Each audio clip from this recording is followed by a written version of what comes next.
मोदी जी की मंत्रिपरिषद में मेरे साथी डॉक्टर सुभाष सरकार जी, बहन प्रतिमा भौमिक जी, हमारे गृह राज्य मंत्री निशित प्रामाणिक जी, प्रदेश के भाजपा के प्रभारी डॉक्टर मंगल पांडे जी, श्रीमान जगन्नाथ चटर्जी जी, हमारे जिला के अध्यक्ष महोदय श्री अनूप शाह जी, श्री ध्रुवा शाह जी, और आज बीरभूम की इस सभा में आए हुए प्यारे भाइयों, बहनों, माताओं और मेरे जिगर के टुकड़े जैसे युवा मित्रों, आप सभी को जय श्री राम।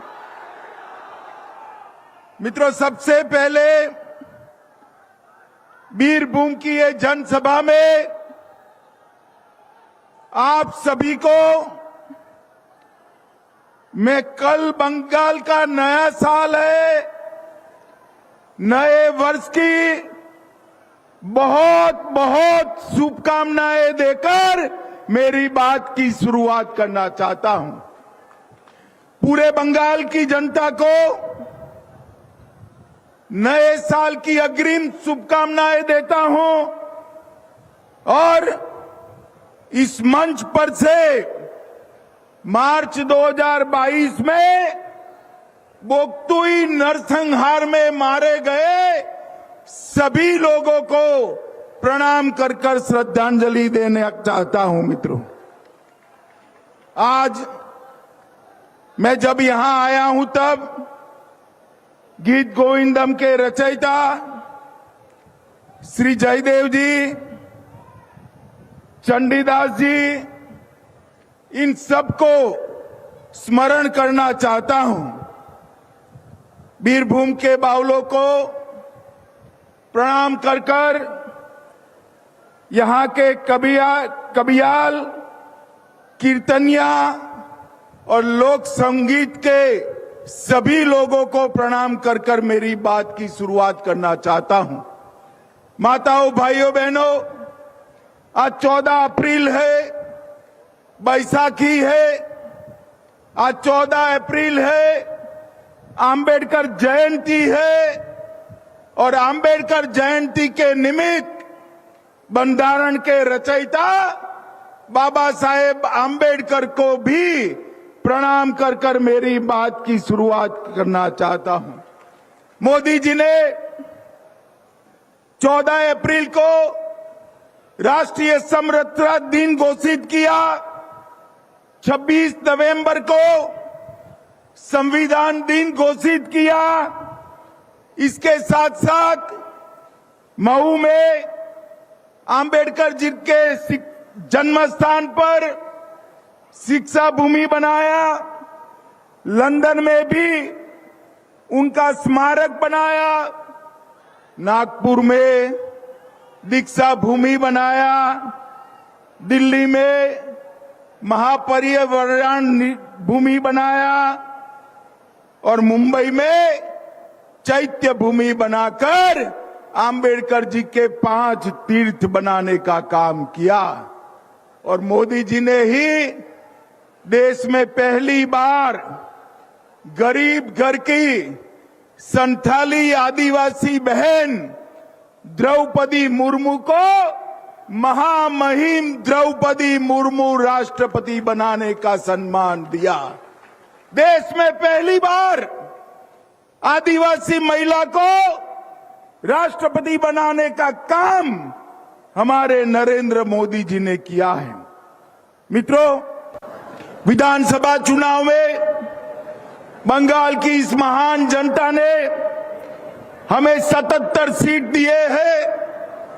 भारतीय जनता पार्टी के लिए ये बहुत बड़ी जिम्मेदारी। बंगाल की विधानसभा में हमारे विधायकों के साथ हमारे नेता शुभेंदु अधिकारी जी ये दीदी की दादागिरी के सामने 2-2 हाथ कर कर लड़ने का काम कर रहे हैं।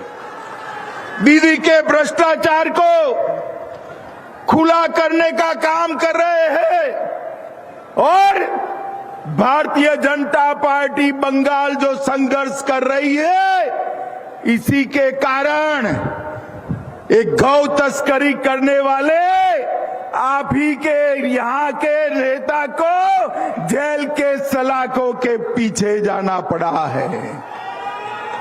माताओं, भाइयों, बहनों, आपने 77 सीटों के साथ हमें 38% वोट दिया।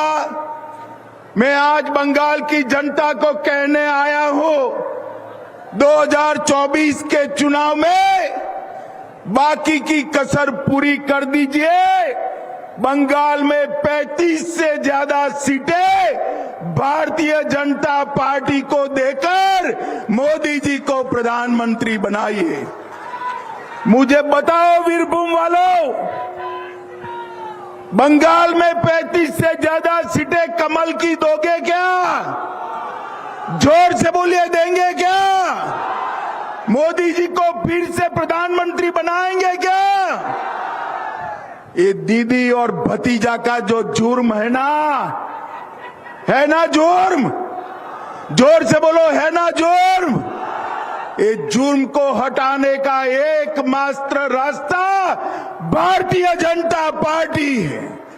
ये बंगाल को संतरास से मुक्त करने का एकमात्र रास्ता भारतीय जनता पार्टी है। बंगाल में घुसपैठ चाहते हैं आप? चाहते हैं भैया?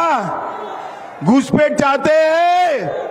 घुसपैठ रोकने का एकमात्र रास्ता भारतीय जनता पार्टी है। बंगाल के अंदर गौ तस्करी चाहते हैं आप लोग? चाहते हैं?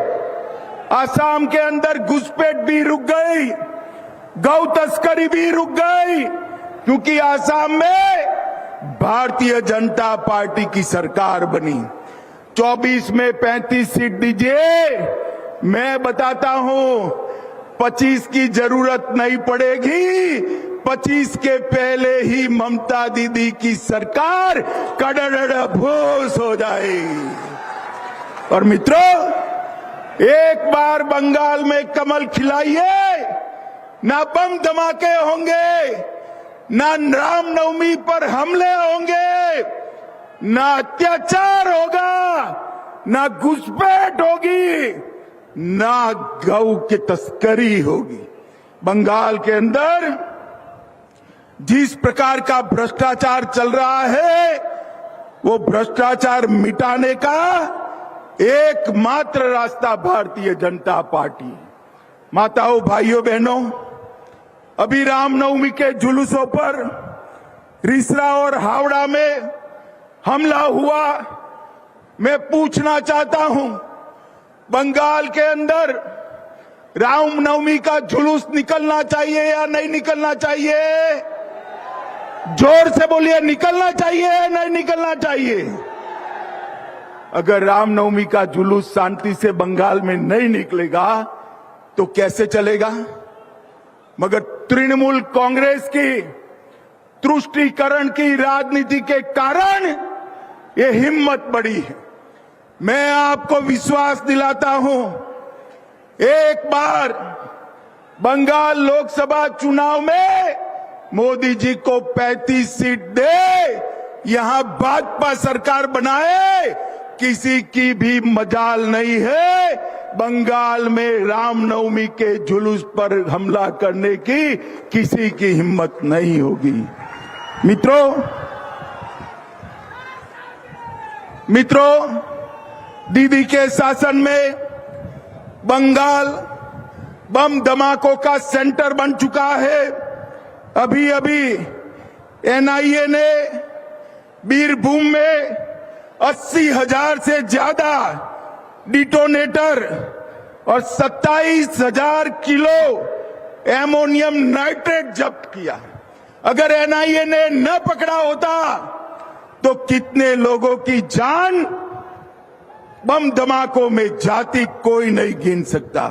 मित्रों, जिस बीरभूम में आजादी के आंदोलन में बहुत बड़ा योगदान दिया, उस बीरभूम को आतंक का सेंटर बनाने का काम ममता बनर्जी की तृणमूल कांग्रेस ने किया है। मोदी जी ने पूरे देश के अंदर जातिवाद और परिवारवाद को समाप्त कर दिया है। ममता बनर्जी दीदी ये बंगाल की गरीब जनता के लिए काम नहीं करती। उनका लक्ष्य बंगाल की जनता का कल्याण नहीं है। उनका एकमात्र लक्ष्य अपने भतीजे को मुख्यमंत्री बनाना है। बंगाल के गरीब की इनको चिंता नहीं है। मोदी जी जो योजनाएं भेज रहे हैं वो योजनाओं को नीचे पहुंचाने नहीं देती है। रोजगारी 3 लाख नौकरियां देने का वादा किया था। ममता दीदी हिसाब लाइए क्या हुआ। आपने युवाओं को भत्ता देने का वादा किया था। ममता दीदी बंगाल का युवा हिसाब मांग रहा है, क्या हुआ।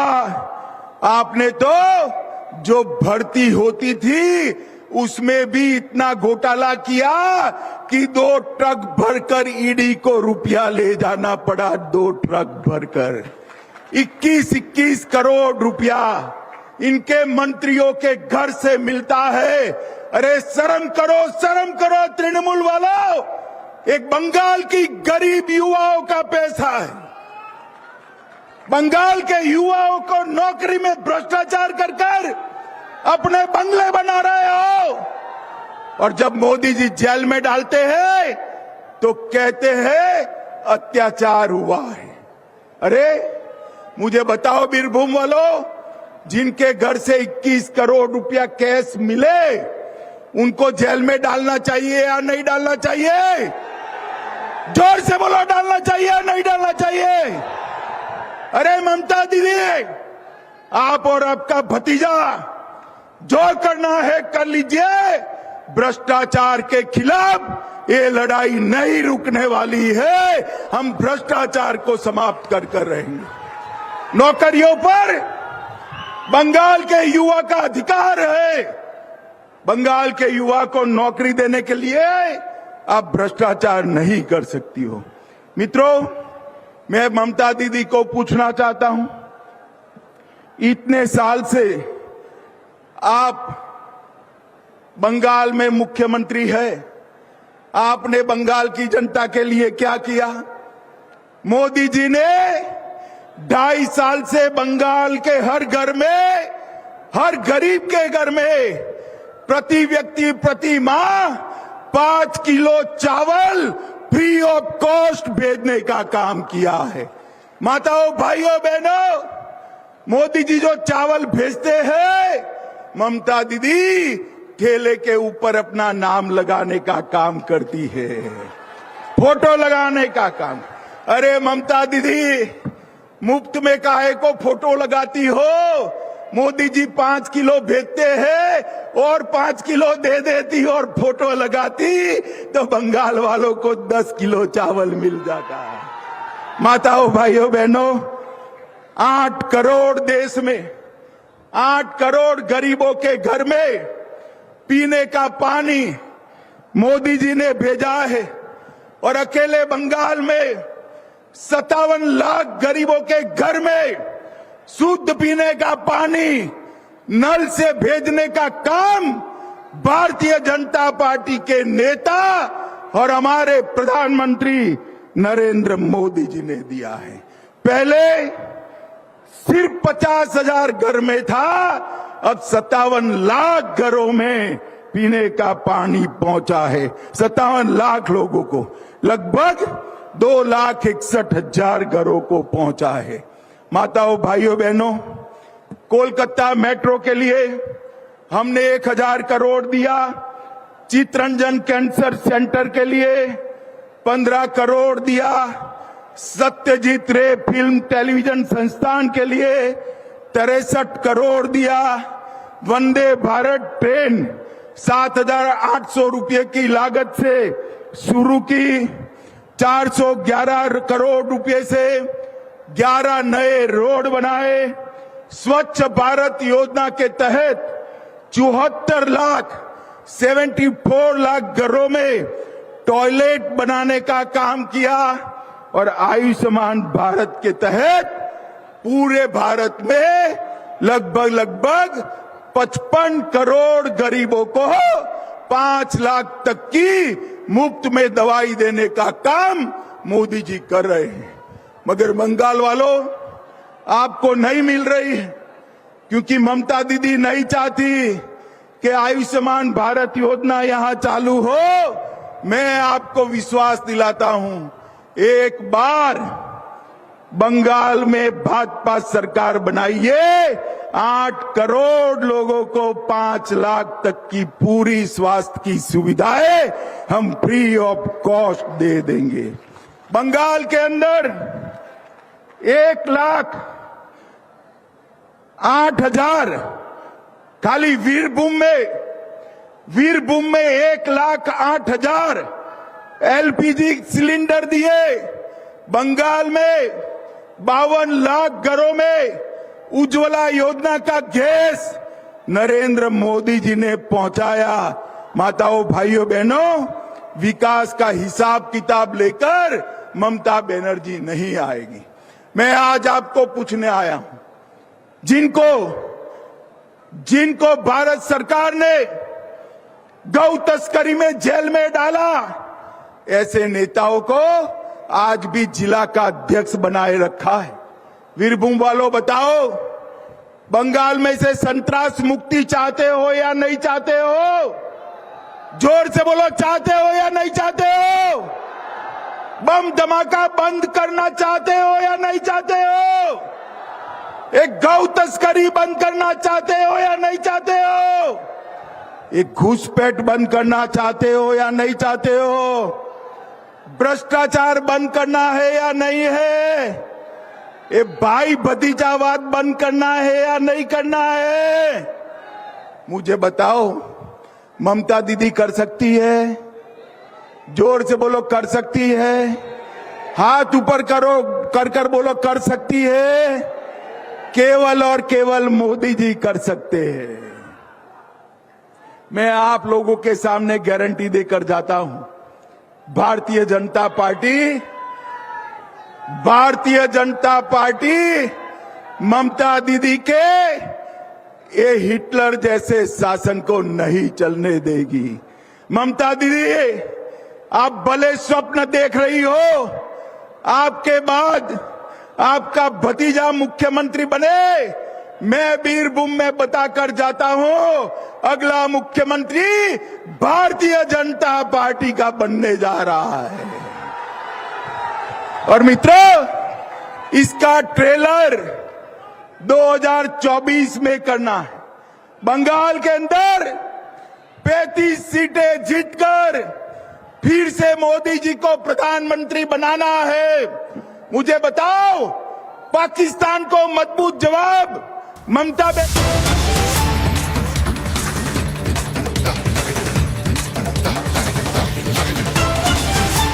विकसित देश भी जिस चुनौती से जूझ रहे हैं, उनमें से एक है प्रॉपर्टी राइट्स की समस्या।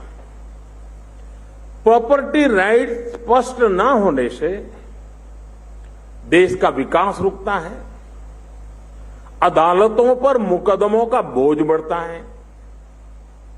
आपको ये जानकर खुशी होगी कि पीएम स्वामित्व योजना के माध्यम से भारत ने इसमें बहुत बड़ी लीड ली है। आज देश के 1 लाख से ज्यादा गांवों में ड्रोन के जरिए मैपिंग का काम पूरा किया जा चुका है और लाखों लोगों को प्रॉपर्टी कार्ड भी दिए जा चुके हैं। इस अभियान से भी जमीन से जुड़े विवादों में कमी आएगी, जनता की परेशानी कम होगी। साथियों, हमारे जस्टिस डिलीवरी सिस्टम को अत्याधुनिक बनाने में टेक्नोलॉजी के लिए असीमित स्कोप है, ये हम अनुभव करते हैं। सुप्रीम कोर्ट की ई कमेटी इस दिशा में बहुत सराहनीय काम भी कर रही है। इस काम को आगे बढ़ाने के लिए इस साल के बजट में ई कोर्ट मिशन फेज 3 का ऐलान किया गया है। पूर्वोत्तर जैसे पहाड़ी और रिमोट एरिया के लिए तो जस्टिस डिलीवरी सिस्टम में टेक्नोलॉजी का इस्तेमाल और भी अहम हो जाता है। आज एफिशिएंसी बढ़ाने और जस्टिस को एक्सेसिबल बनाने के लिए दुनिया भर के लीगल सिस्टम में एआई को भी, आर्टिफिशियल इंटेलिजेंस को भी शामिल किया जा रहा है। हमें भी एआई के जरिए कोर्ट की कार्यवाही को सामान्य मानव के लिए सरल बनाने के ईज ऑफ जस्टिस के प्रयास बढ़ाने चाहिए। साथियों, न्याय व्यवस्था में ऑल्टरनेटिव डिस्प्यूट रिजोल्यूशन सिस्टम की बहुत बड़ी भूमिका होती है। पूर्वोत्तर में तो स्थानीय न्याय व्यवस्था की एक समृद्ध परंपरा रही है और अभी किरण जी ने उसका बड़ा विस्तार से वर्णन भी किया। और मुझे बताया गया है कि प्लेटिनम जुबली सेलिब्रेशन के अवसर पर गुवाहाटी हाईकोर्ट के लॉ रिसर्च इंस्टीट्यूट ने 6 किताबें प्रकाशित की हैं। ये किताबें कस्टमरी लॉज पर लिखी गई हैं। मैं समझता हूं ये बहुत ही सराहनीय कदम है। इस तरह की प्रथाओं के बारे में भी लॉ स्कूल में पढ़ाया जाना चाहिए। साथियों, ईज ऑफ जस्टिस का एक प्रमुख अंग देश के नागरिकों को कानून के हर पक्ष की सही जानकारी होना भी है। इससे देश और संवैधानिक संस्थाओं में उसका भरोसा बढ़ता है।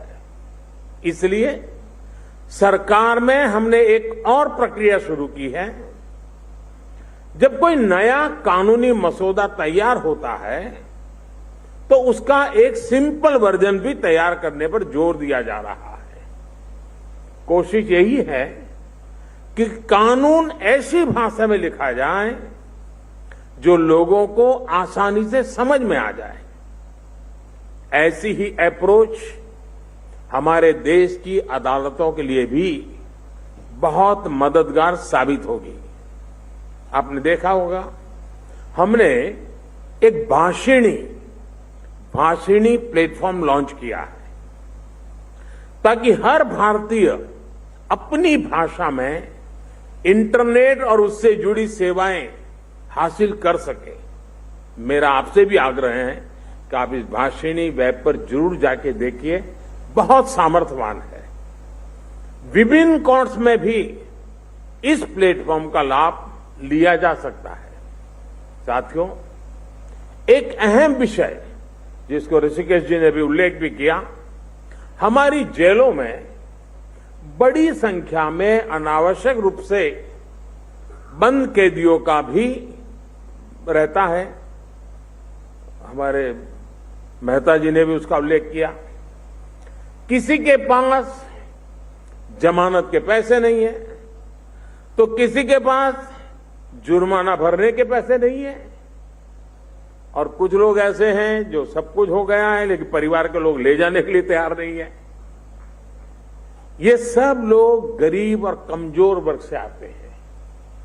इनमें से ज्यादातर छोटे छोटे अपराधों में वर्षों से जेलों में ही है। इनके प्रति संवेदनशील होना सरकार और न्यायपालिका दोनों का कर्तव्य है।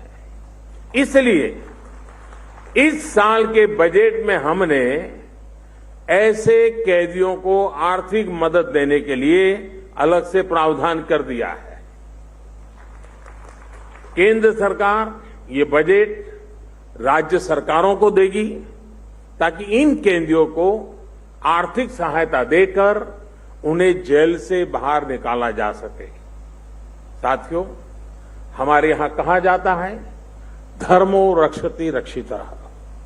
यानी जो धर्म की रक्षा करता है, धर्म उसकी रक्षा करता है। इसलिए एक संस्थान के तौर पर हमारा धर्म, हमारा कर्तव्य, देश हित में हमारे कार्य सर्वोपरि होने चाहिए। मुझे विश्वास है हमारी यही भावना हमें विकसित भारत के लक्ष्य तक लेकर जाएगी। मैं एक बार फिर आप सभी को प्लेटिनम जुबिली सेलिब्रेशन के लिए बहुत बहुत बधाई देता हूं और मेरी तरफ से अनेक अनेक शुभकामनाएं हैं। बहुत बहुत धन्यवाद।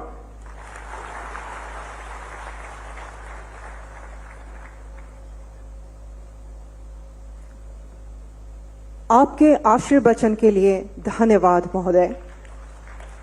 ইয়াৰ লগে লগে আজিৰ এই অনুষ্ঠানৰ সামৰণি মাৰিছো। ৰঙালী বিহুৰ শুভেচ্ছাৰে সকলোৰে সুখ সমৃদ্ধি কামনা কৰি আমি অনুষ্ঠান সামৰিছো। দেৱী और सज्जनों, अब सभी उपस्थित।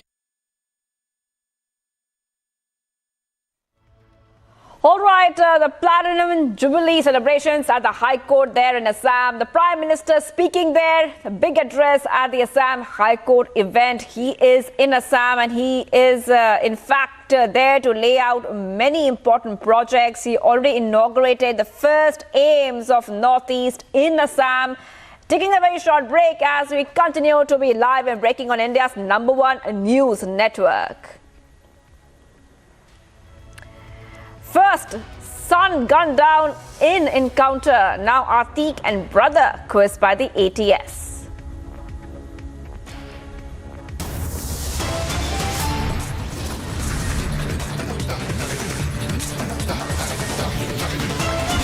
And viewers, we are also seeing that the Prime Minister was in Guwahati. He has hit out at the opposition, says credit-hungry people ignored the Northeast. Stay tuned. I continuously say this कि सोच बदलो तो किस्मत बदलेगी. I believe that you are soaked in the philosophy of nation first.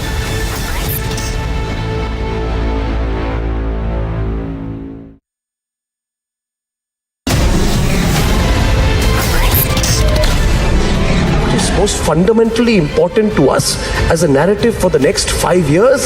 There can only be one narrative. There can only be one way forward, and that is development. Where a young democracy breathes, that we also celebrate on this journey of development, where we can actually lead change, not only for our country, men and women, but also for the world.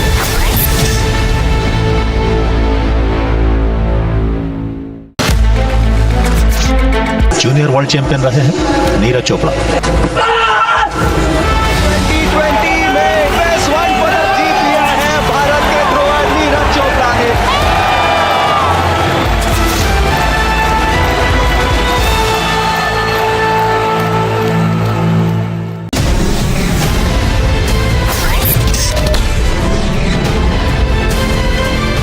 Mediation will work when there is uncertainty of winning by any one party. इसलिए जो judgment आया यही सबसे उत्तम है. This puts an end to the whole issue. Assertive 1% that wants to open the wounds again. They do not operate only by the verdict of the court.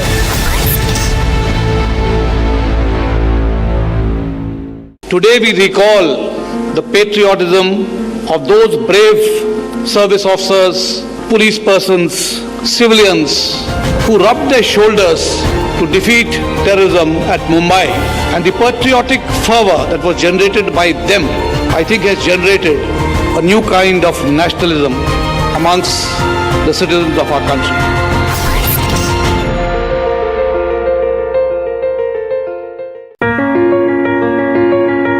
Dear viewers, in a few days we are bringing to you once again the Republic Summit. And this year our theme is fittingly about how this is a time of transformation.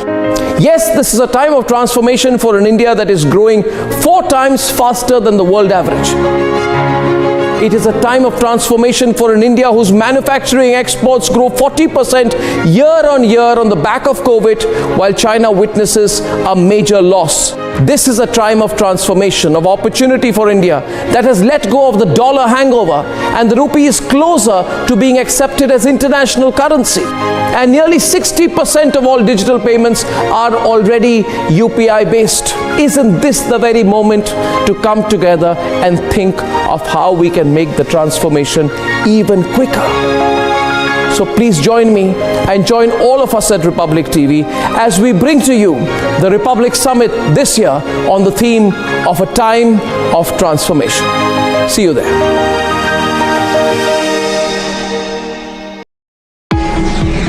World leaders have promised everything. जिस जगह असद और गुलाम का encounter हुआ था उसी जगह पंचनामा बनाने की तैयारी वो शुरू हो चुकी। असद का इनकाउंटर हुआ जहां मुठभेड़ हुई उसी जगह पे यहाँ एक बुलेट है, आपको यहाँ दिखाई दे रही होगी। ये बुलेट अभी भी पड़ी हुई है, पुलिस ने यहाँ उठा ली है। सुखवीर सिंह जो है वो उन्होंने कलेक्ट कर लिया है बुलेट को। यहाँ पे 2 अधिकारी जो हैं पुलिस के, झांसी पुलिस के, वो आए हैं। जरूरी नोट जो थे उन्होंने नोट डाउन किए। Today we recall the patriotism of those brave service officers, police persons, civilians who rubbed their shoulders to defeat terrorism at Mumbai, and the patriotic fervor that was generated by them, I think, has generated a new kind of nationalism amongst the citizens of our country.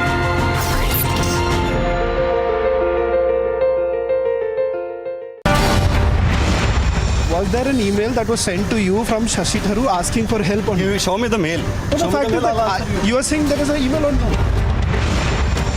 Do you continue serving the army with the same zest that you have always? Oh yes. पूरा रिहायशी इलाका इसको ये ना search operation इस time चल रहा है। डीजीपी ने खुद कहा कि 10 लोगों की पुष्टि हमने कर दी है, जो 10 लोग मारे गए हैं।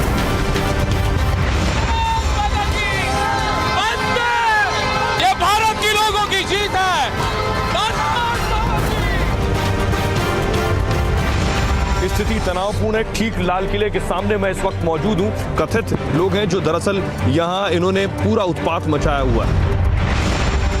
सर, आज राज्य के मुख्यमंत्री है, इतने लोगों की डेथ हो गई है सर, लेकिन कोई जवाब नहीं है सर। अब तक एक्शन को लेकर भी कुछ नहीं किया sir. Shankar, are you apologetic or not? Shankar, are you apologetic or not? These are the visuals of Shankar Mishra accused, who's being taken for the medical and then towards.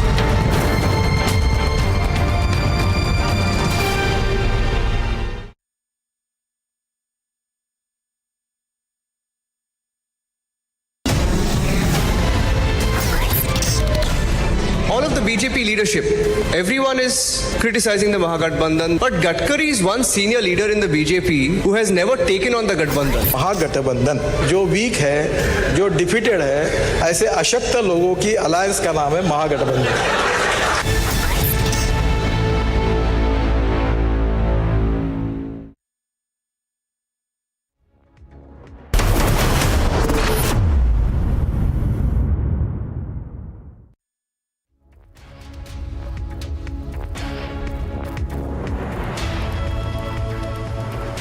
A very good afternoon and thank you for staying with us on Republic. This is India's biggest news event that is back. The 3rd edition of the Republic Summit, ladies and gentlemen, is going to be held in the national capital later this month, where you will see the biggest names, the biggest newsmakers, the biggest agents of change and transformation in India, all live at the Republic Summit once again this year. So stand by for what will be by far India's biggest news event by miles. India's transformation is for us to celebrate together, to take pride in it together. What does this time of transformation really mean to you? In fact, what we are doing this year is also making our summit interactive. So you, the viewer, can tell us what this transformation means to you. And you can send us your videos on our WhatsApp numbers. In fact, you'll be seeing those numbers continuously flashing on the screens. I'll quickly read that number. It is 730-4434-381. 730-4434-381. The most compelling responses will get in-house seats to India's biggest news event. That's the Republic Summit. We eagerly are awaiting your videos, and we'll then also here on Republic announce who really are the lucky ones who will be able to join us in celebrating this time of transformation here on Republic.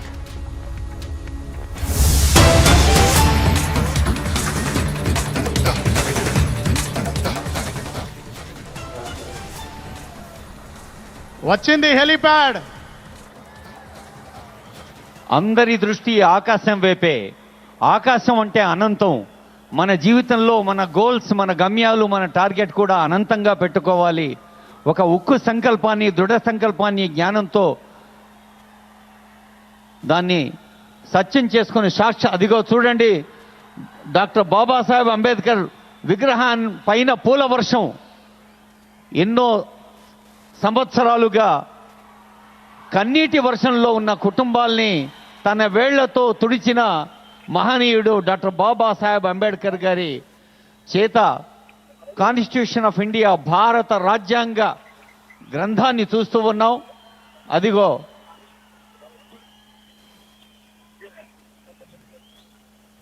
అక్కడ పూల వర్షం, ఇక్కడ చప్పట్ల వర్షం.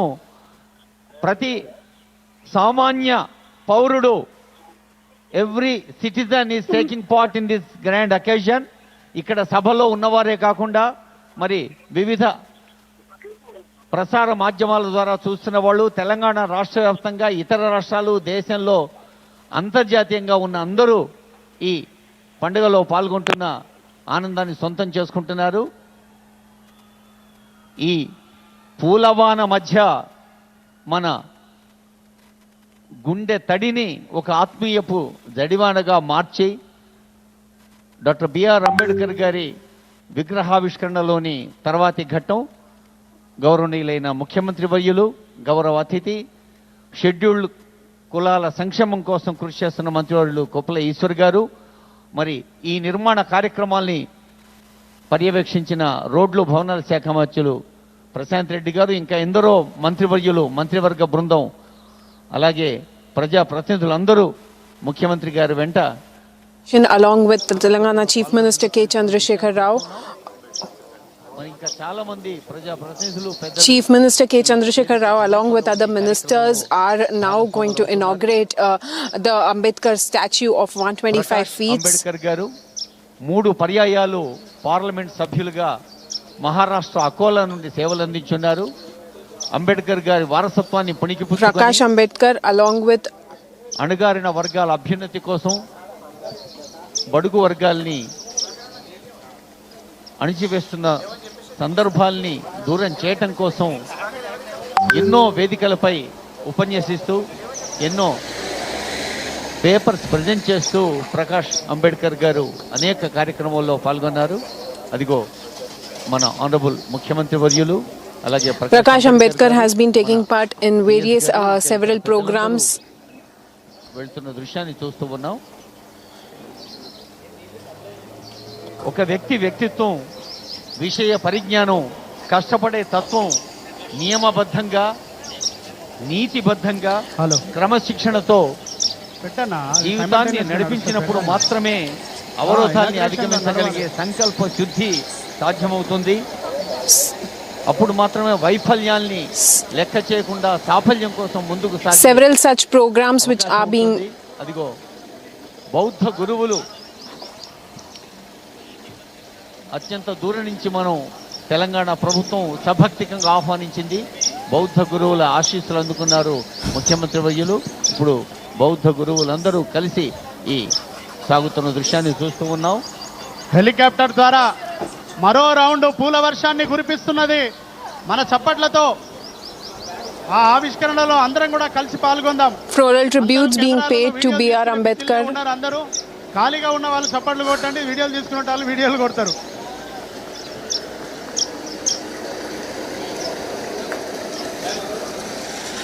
అది కానీ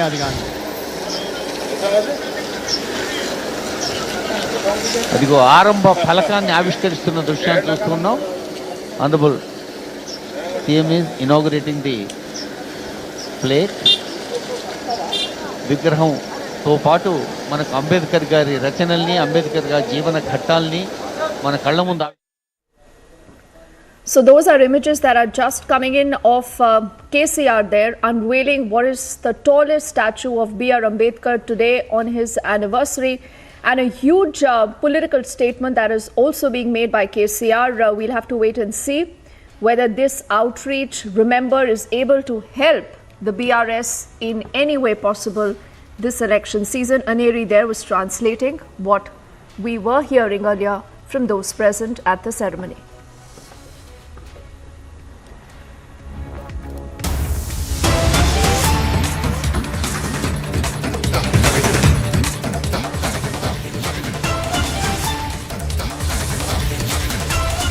In a big development in the Cash for Jobs scam probe, the CBI has come across the TMC MLA. His name is Krishna Saha. His role as a conduit, perhaps in collection of money from candidates promising jobs as teachers in the education department. Searches were earlier conducted at about 6 locations linked to him in Birbhum and in Murshidabad in West Bengal. So far, incriminating documents have been seized, is what we are learning, and documents containing list of candidates and amounts mentioned against them have also been seized.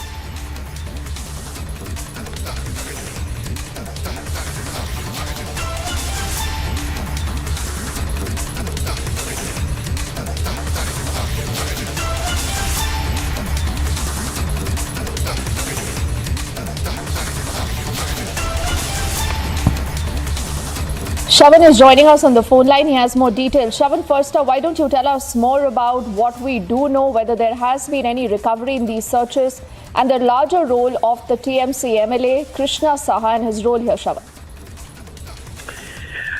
Well, in fact, Deepthi, what we are picking up is that the searches which started earlier in the day, 6 locations where these searches are being carried out, and it's in the Birbhum and Murshidabad district of West Bengal. It is linked, all the premises are linked to Trinamool Congress MLA Birbhum Saha. What we are also picking up is that as of now, several incriminating documents have already been recovered. Specific details that we have got so far from top sources within the Central Bureau of Investigation is that a list of candidates along with the amount that has been received from them was also recovered by the Central Bureau of Investigation. Essentially, what the sources within the agency are indicating is the fact that he has basically acted as a conduit in the teachers' recruitment scam. Remember, the basic allegation has been that undeserving candidates were basically given jobs in lieu of money that was collected. In fact, they say that Trinamool Congress legislator was actually collecting cash from undeserving candidates, and these positions were given for the 9th and 10th standard is what we are picking up at this stage. This certainly comes across as a big setback given the fact that you're looking at yet another involvement of a Trinamool Congress legislator this time, and from the recoveries that have been made so far, they essentially say that these are incriminating in nature simply because of the fact that they have direct evidence of the role of the legislator in this particular case. Whether at all there would be some sort of a punitive action that would be taken, that still not very clear at this point in time. But what we are being told is that they are also looking at whether at all there are some accomplices of the legislator who are also operating along with him. So these are certain aspects that the Central Bureau of Investigation certainly is looking at this point in time. The numbers in terms of the location that could also go up. But as of now, the confirmation that I have from my sources within the agency is that 6 locations where these searches are being carried out. For the moment, Shavan, thank you.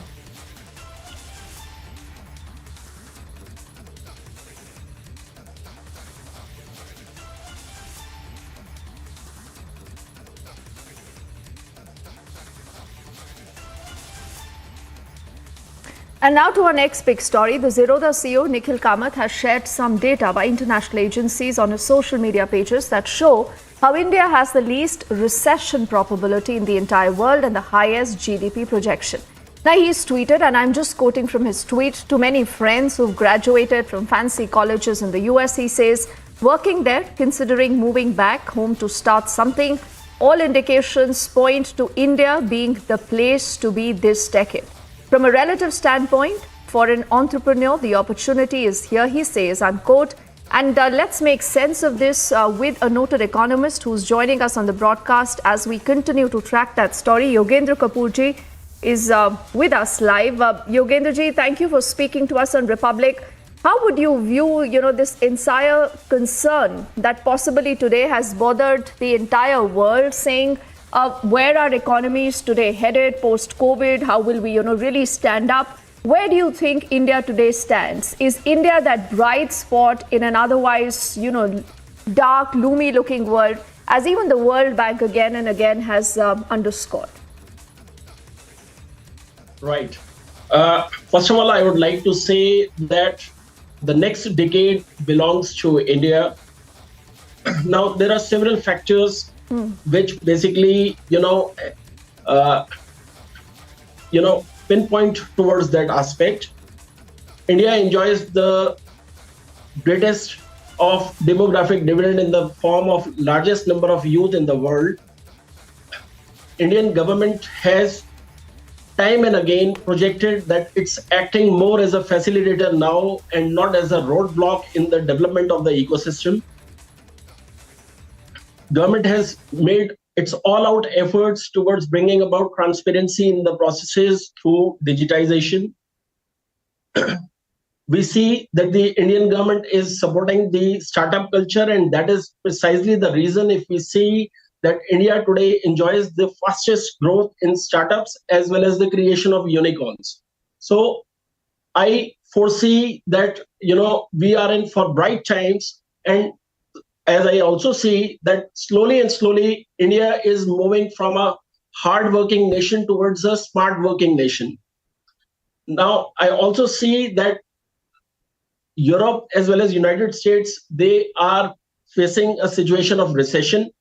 And I would primarily say that they are themselves to blame as well, because, it is basically on account of their diplomatic policies that they have taken as their stance, whether it is the Russia-Ukraine war or the supply chain disruptions that had arisen out of COVID.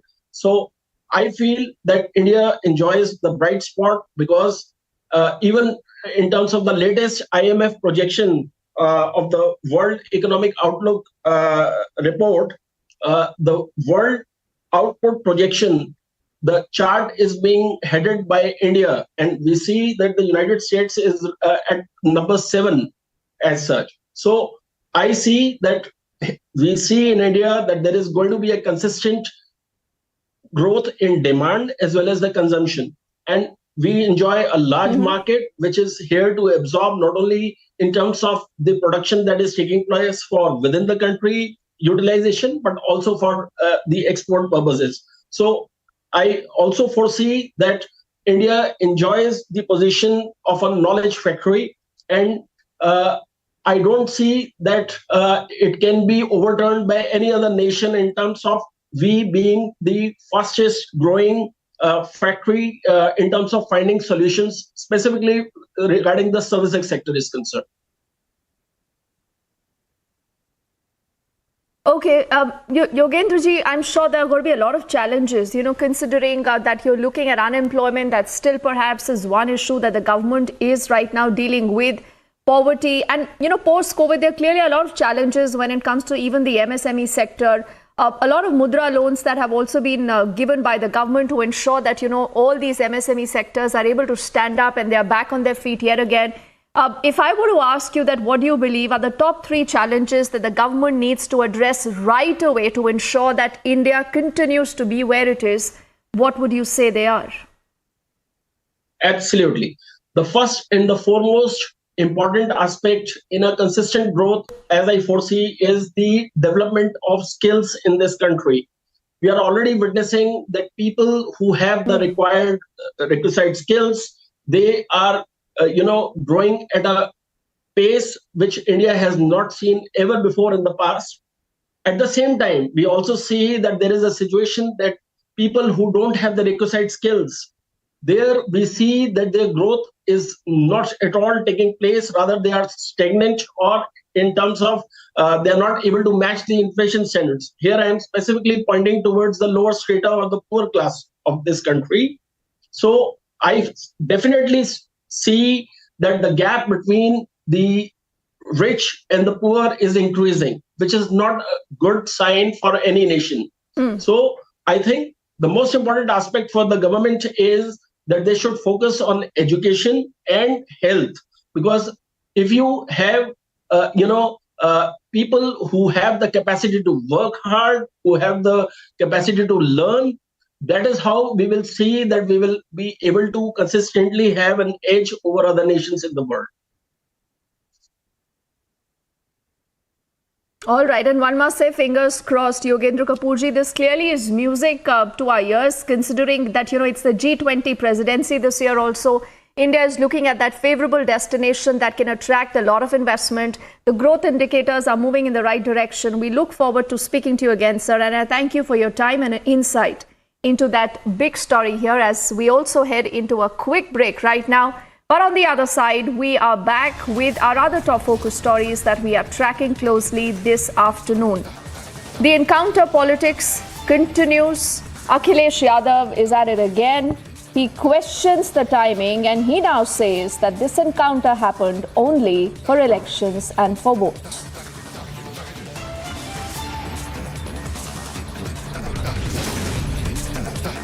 Also in Guwahati, the Prime Minister hits out at the opposition. He says credit-hungry people ignored the Northeast.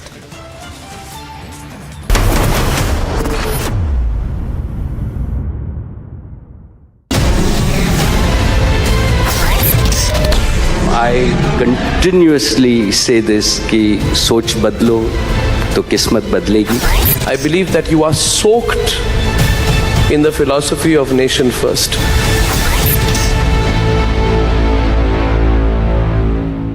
Today we recall the patriotism of those brave service officers, police persons, civilians who rubbed their shoulders to defeat terrorism at Mumbai, and the patriotic fervor that was generated by them, I think, has generated a new kind of nationalism amongst the citizens of our country.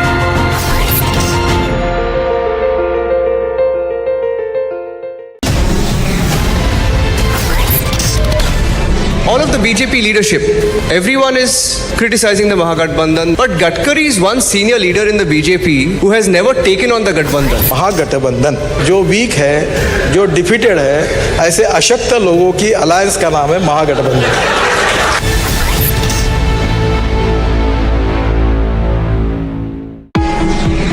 World leaders have promised everything to everyone in the so-called Sustainable Development Goals.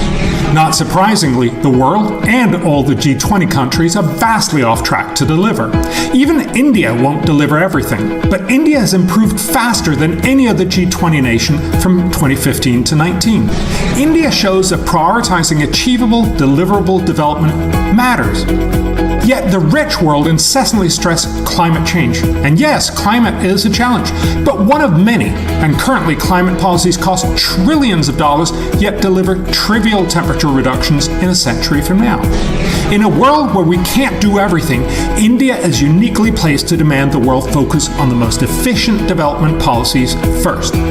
Growth, jobs, education, health is at the top of India's priorities, as it is across most of the world. Climate is there too, but nowhere near the top. I will talk about how smart policies can help India and the world achieve amazing progress for little money. Better education, ending tuberculosis, more trade, lower mortality for mothers and infants, higher agricultural production, and better nutrition. Chairing the G20, India can help all of us focus on the smartest solutions for the challenges faced by the Global South. I'll challenge popular opinion at India's biggest news event, the Republic Summit, which is by far India's most high-profile event. I'll see you there.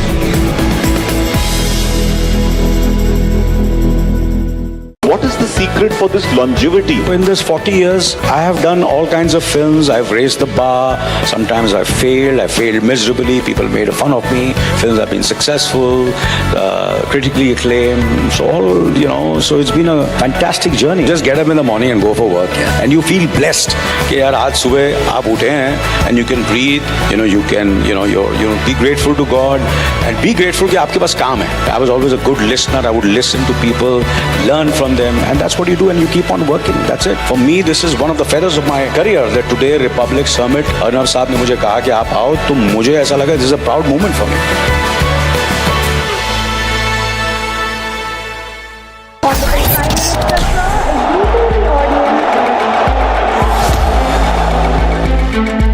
Inaugural run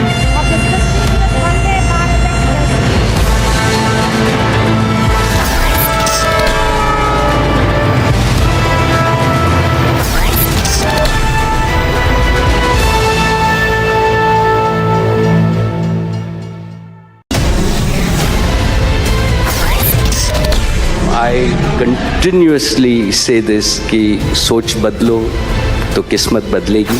I believe that you are soaked in the philosophy of nation first.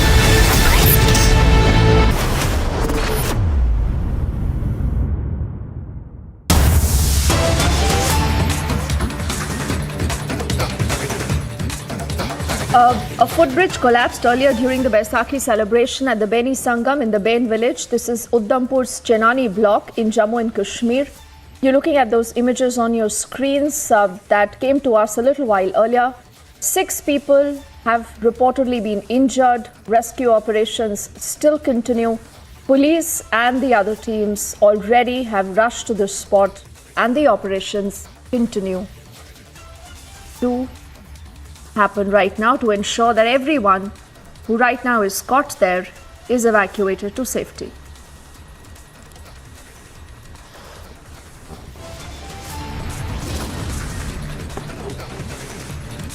As we head into a break right now on the other side, after back-to-back Pawar surprises, KC Venugopal is all set to meet Uddhav Thackeray. Also, 3 days on, there is no resolution to the pilot revolt yet. The Congress now has sent Kamal Nath as an emissary.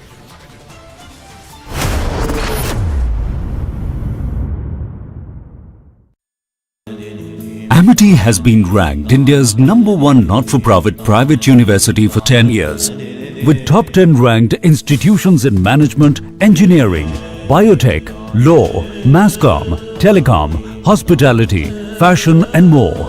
Yet another top ranking for Amity University. Today we recall the patriotism of those brave service officers, police persons, civilians who rubbed their shoulders to defeat terrorism at Mumbai, and the patriotic fervor that was generated by them, I think, has generated a new kind of nationalism amongst the citizens of our country.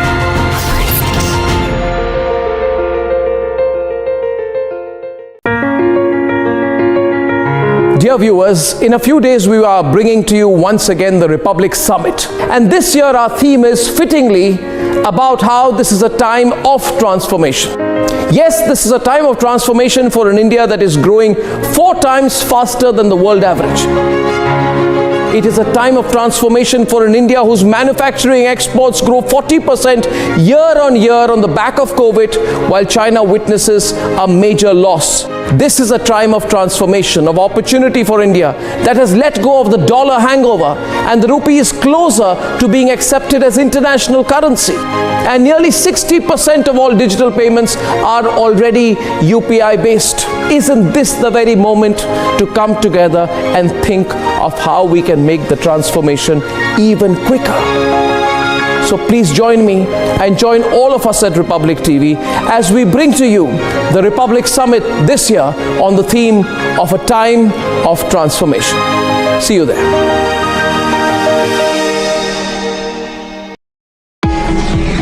World leaders have promised everything to everyone in the so-called Sustainable Development Goal. Not surprisingly, the world and all the G20 countries are vastly off track to deliver.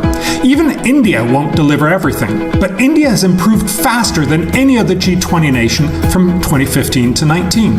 India shows that prioritizing achievable, deliverable development matters. Yet the rich world incessantly stress climate change. And yes, climate is a challenge, but one of many.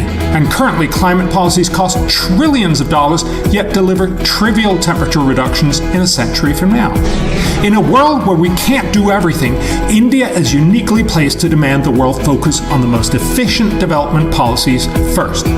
Growth, jobs, education, health is at the top of India's priorities, as it is across most of the world. Climate is there too, but nowhere near the top. I will talk about how smart policies can help India and the world achieve amazing progress for little money. Better education, ending tuberculosis, more trade, lower mortality for mothers and infants, higher agricultural production, and better nutrition. Chairing the G20, India can help all of us focus on the smartest solutions for the challenges faced by the Global South. I'll challenge popular opinion at India's biggest news event, the Republic Summit, which is by far India's most high-profile event. I'll see you there.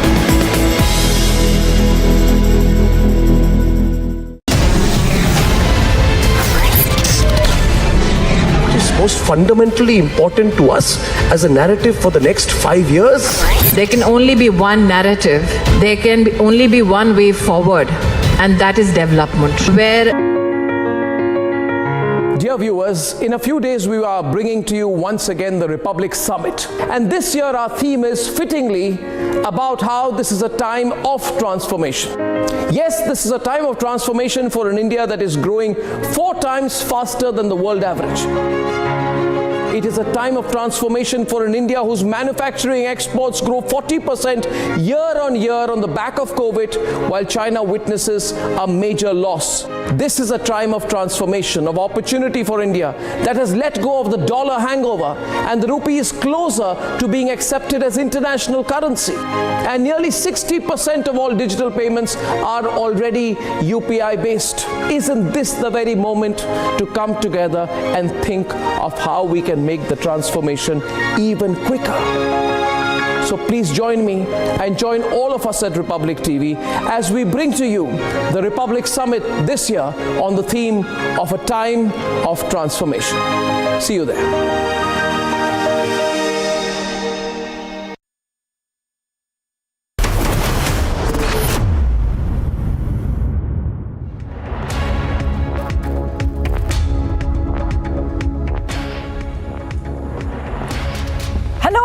And a very good evening. You're watching Republic TV, India's #1 news network. I'm Shivangi Shukla, getting you all the details this Friday evening. And viewers, India's biggest news event is back. The 3rd edition of the Republic Summit will be held in the national capital this month. The biggest names, the biggest newsmaker, it's the biggest event of change, the agents of change, the transformation in India will be at the Republic Summit once again this year. So stand by for what will be by far India's biggest news event by miles. India's transformation is for us to celebrate together, to take pride in it together. What does this time of transformation mean to you? Tell us what this transformation means to you and send us your video via WhatsApp on 730-4434-381. The most compelling responses will get in-house seats to India's biggest name news events, and that event is the Republic Summit. Join us in celebrating this time of transformation. And viewers, let's now have a look at all the headlines we are tracking this Friday. First, son gunned down in encounter. Now, Atiq and brother quizzed by ATS on terror links. पहले दिन से Bharatiya Janata party चुनाव को देखते हुए encounter कर रही है. But Akhilesh Yadav added again questions. Timing says encounter for elections. वाले क्रेडिट के भूखे थे, इसलिए नॉर्थ ईस्ट उन्हें दूर लगता था. एक परायेपन का भाव उन्होंने पैदा कर दिया था. In Guwahati, Prime Minister hits out at opposition, says credit-hungry people ignored the Northeast. So I wanted my CLP also to meeting, my General Secretary also meeting. We have finished our meeting. He is resigning. Then he is been admitting to the Congress party. Denied BJP ticket, controversial leader. Sabdi now jumps the ship to join the Congress.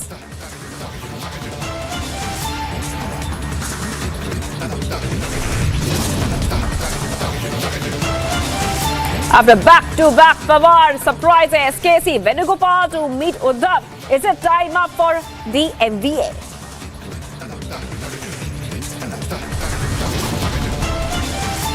Three days on, no resolution to the pilot revolt yet. Vadra Congress now sends Kamal Nath as an emissary.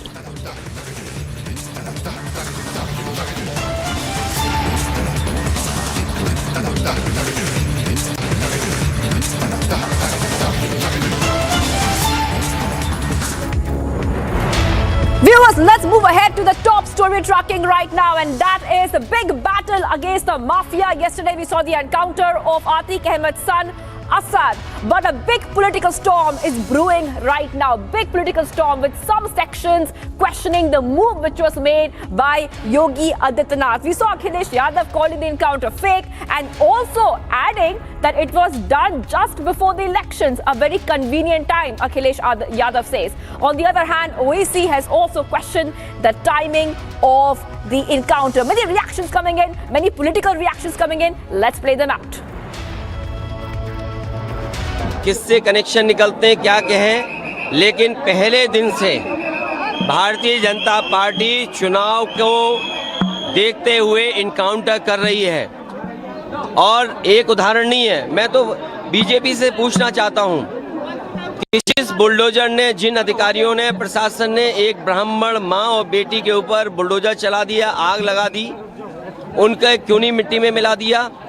Ballia में एक नौजवान छात्र नेता जो चुनाव लड़ना चाहता था, उसको मुख्यमंत्री जी के स्वजाती लोगों ने मार मार करके जान ले ली। क्या आज का भारत ये है कि कमजोर की जान ले लेंगे? क्या भारत आज का ये है कि जो संविधान में हमें अधिकार मिले वो नहीं मिलेंगे? अब यहां पर आप देख लीजिए, यहां पर भी अगर आप बता रहे हैं, मीडिया बता रहा है, गवर्नमेंट से तो कोई नहीं कहा अभी तक, प्रशासन से, कि वो जो एक्यूज की फोटो है उसी की है, मगर फोटो दिखाया जा रहा है कि एक लड़का है गोरा सर का, उसके हाथ में वेपन है।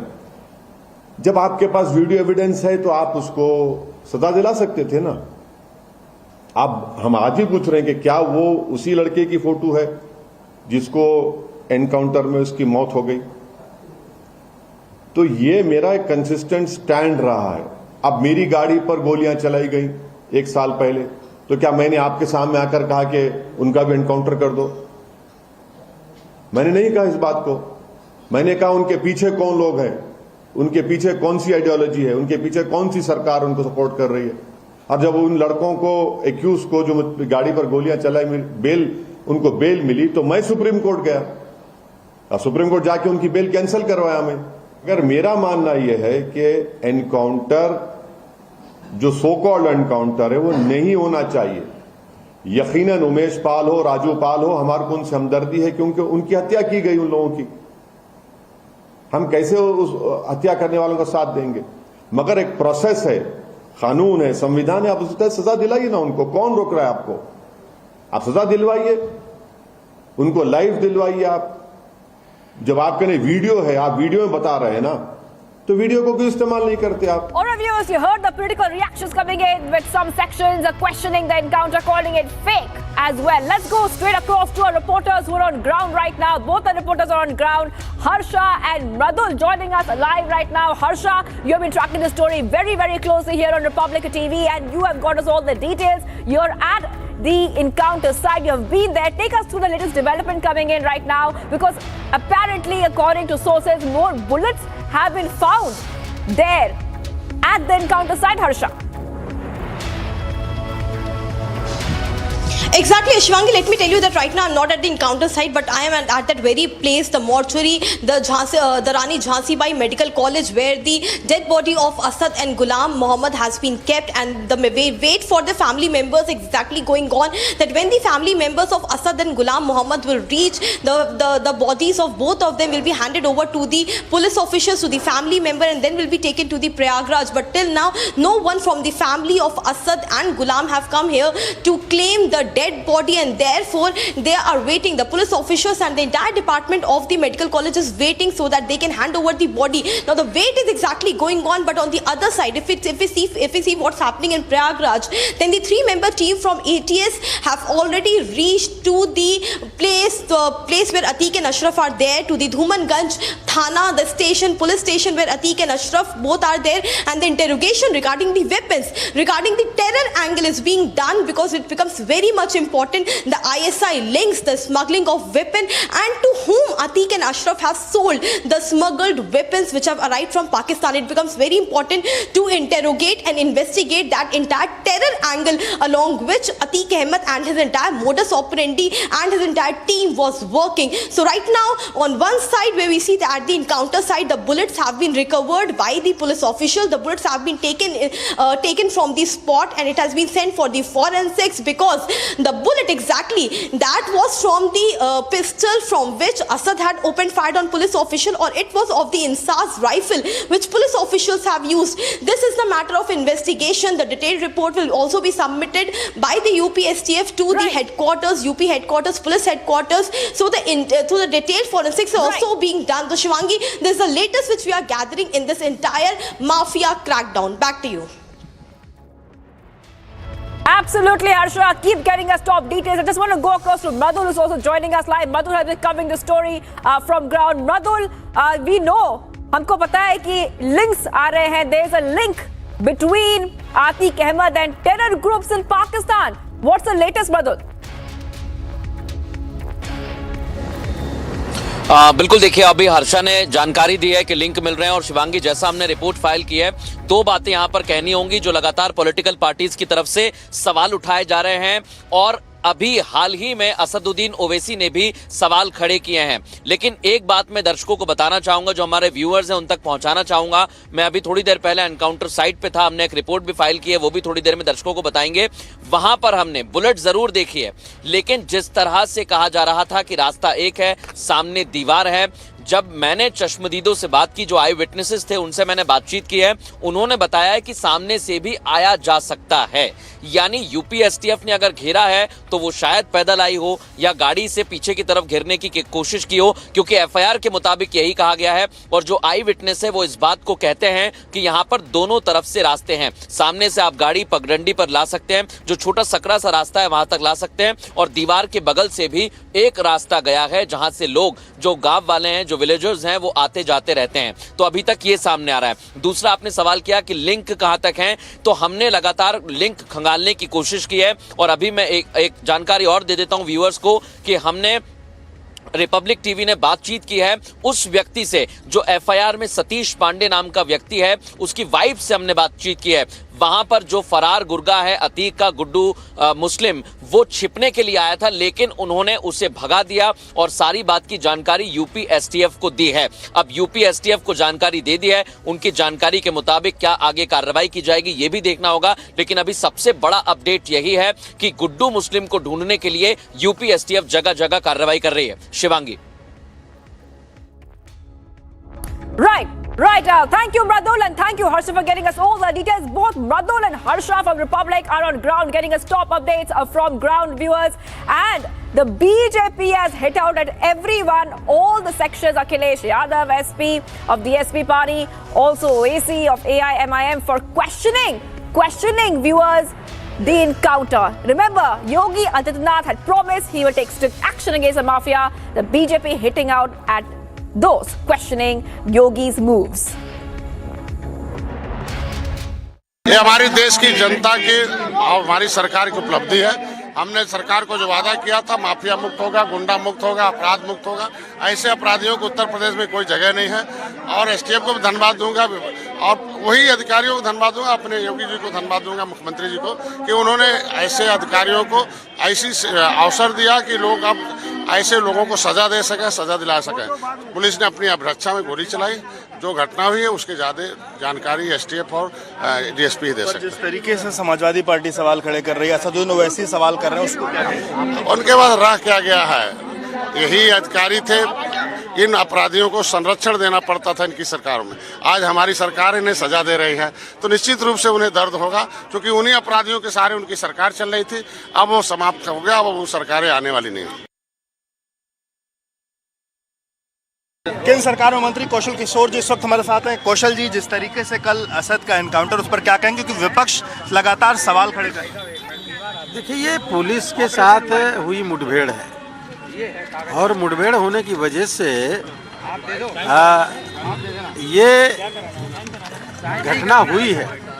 अब विपक्ष अगर इस पर सवाल उठाता तो इसका मतलब है कि वो माफिया तंत्र को, गुंडागर्दी को संरक्षण देने का काम कर रहा है। विपक्ष को कोई सवाल नहीं उठाना चाहिए और इस तरह की बातें करना, कानून व्यवस्था को सुदृढ़ करने का काम जो योगी जी कर रहे हैं, उनका समर्थन करने के बजाय ये लोग जो विरोध कर रहे हैं, इसका मतलब वो जो माफियाओं को और आपराधिक तत्वों को समर्थन संरक्षण देने का काम विपक्ष कर रहा है। एनकाउंटर न्याय नहीं हो सकता, एनकाउंटर कभी न्याय नहीं हो सकता। इनकाउंटर मुठभेड़ में होता है। इनकाउंटर मुठभेड़ का मतलब है मुठभेड़, और मुठभेड़ एक तरफ से नहीं होती, दो तरफा होती है। इसलिए उनका या तो मतलब मुठभेड़ का नहीं मालूम इनकाउंटर का, और वो गलत बात बोल रहे हैं। सर, एक समय ऐसा था कि अतीक और उसके जो लोग थे उनका इतना जलवा था कि लोग उनसे बात करने से डरते थे। आज अतीक या उसका पूरा का पूरा जो परिवार है अपने बेटे के सुपुर्द खा के उसमें नहीं जा पा रहा है। कहीं ना कहीं सरकार का टेरर नहीं, सरकार का टेरर नहीं है। सरकार का ये है कि जो भी माफिया है वो जेल में रहे या यूपी को छोड़ दे। सरकार का ये है कि पूरी तरीके से कानून व्यवस्था सुदृढ़ रहनी चाहिए। अब वो कानून का पालन हो रहा है, इसलिए माफियाओं को डर पैदा हो रहा है। ये आज जो घटना झांसी में हुई है, पुलिस मुठभेड़ में दुर्दांत अपराधी, इनामी अपराधी मारे गए हैं और इनके जो चेहरे थे वो सीसीटीवी फुटेज में देश की जनता ने देखा है। आज ये साबित हो गया है कि हम उत्तर प्रदेश में भयमुक्त समाज की स्थापना कर चुके हैं। एक एक अपराधी जो शामिल होता किसी भी आपराधिक कृत्य में, उसको हम कड़ी सजा कानून के तहत देंगे। देखिए, ये पहले तो उत्तर प्रदेश पुलिस की बहुत बड़ी उपलब्धि है कि उमेश पाल हत्याकांड के हत्यारों को खोज निकालने का काम किया है, और उन सब की जड़ तो अतीक अहमद ही है। अब उसके बारे में जितनी भी जांच एजेंसियां लगी हुई हैं, जांच के माध्यम से जो भी चीज़ें सार्वजनिक हो रही हैं, पता चल रही हैं, वह निश्चित तौर से अभी सरकार के नाते हम लोगों को कुछ बोलने की आवश्यकता नहीं है, लेकिन जो देश प्रदेश और लोगों की सुरक्षा के लिए खतरा बने हुए लोग हैं, उसकी गहराई से जांच हो रही है। जांच एजेंसियां मजबूती से जांच कर रही हैं, और जांच में जो भी खुलासे होंगे उसके खिलाफ कार्रवाई भी प्रभावी ढंग से करने का। Viewers, it was a big boost when it comes to healthcare in the Northeast. The Prime Minister was in Assam today in Guwahati. He has inaugurated the first AIIMS of the Northeast. Not just that, big boost to development projects, big boost to the medical facilities of the Northeast. This is what Prime Minister had to say. He received a rousing and a warm welcome and addressed a public rally there in Guwahati.